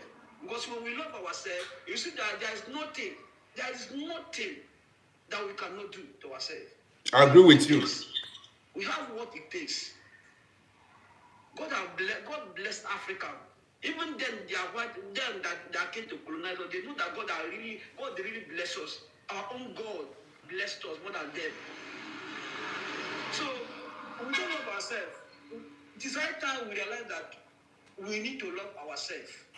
We in Africa, we need to love. That's the first thing. We need to love ourselves. Let's love ourselves first. Then we'll not talk about other things. Because God, there's nothing God cannot do. Let's love ourselves. Realize to help ourselves, our fellow Africans. You see everything will be okay. That's what I have to say, my brother. I appreciate you. I appreciate you. Thank you so much. So, guys, I want to end this broadcast. I want to thank everybody. Man, you know I have cough. So I've been coughing for some days now. But I'm going to go live. We are meeting again in some hours' time. So in the next 4 hours or 5 hours, we shall be gathering here once again to share opinion, spend time together. We are one human family. I appreciate everybody who joined us. Everybody, you all did well. I learned from a lot of people too. So I want to thank you once more. In a few hours' time, I'm going to go live again, and we are going to gather here and spend some time together. So thank you and be blessed. So, Uncle Roddy, thank you. I appreciate you. For having us. We really appreciate you. I respect you. Keep doing what you're doing. You're one of the best. You're passing on the message. One thing I will say, guys, please, when you come on the Uncle Roddy's channel or any channel that you are, please, when somebody is talking, let's mute ourselves so we can hear the person properly. It's so important. If you know that your area is loud or very, very noisy, just mute yourself so you can actually hear brother or sister that they are passing on message to us. Now, the second thing is this. Please, if you know you are watching from the FYP, please follow this channel. I know Uncle Roddy doesn't do all these adverts to promote this, but because God is already promoting his channel, it's fine. He's doing well anyway. But I'm telling you guys, there's a lot you can learn. Knowledge is power. You don't need to agree with him. At the same time, it's just better that you just, if you want to stay tuned to his channel, go to his video, you can disagree, bring out a topic. It's fine. It's good to agree and disagree. It's very, very good. When we argue among each other, we empower ourselves, we learn something. It's very good.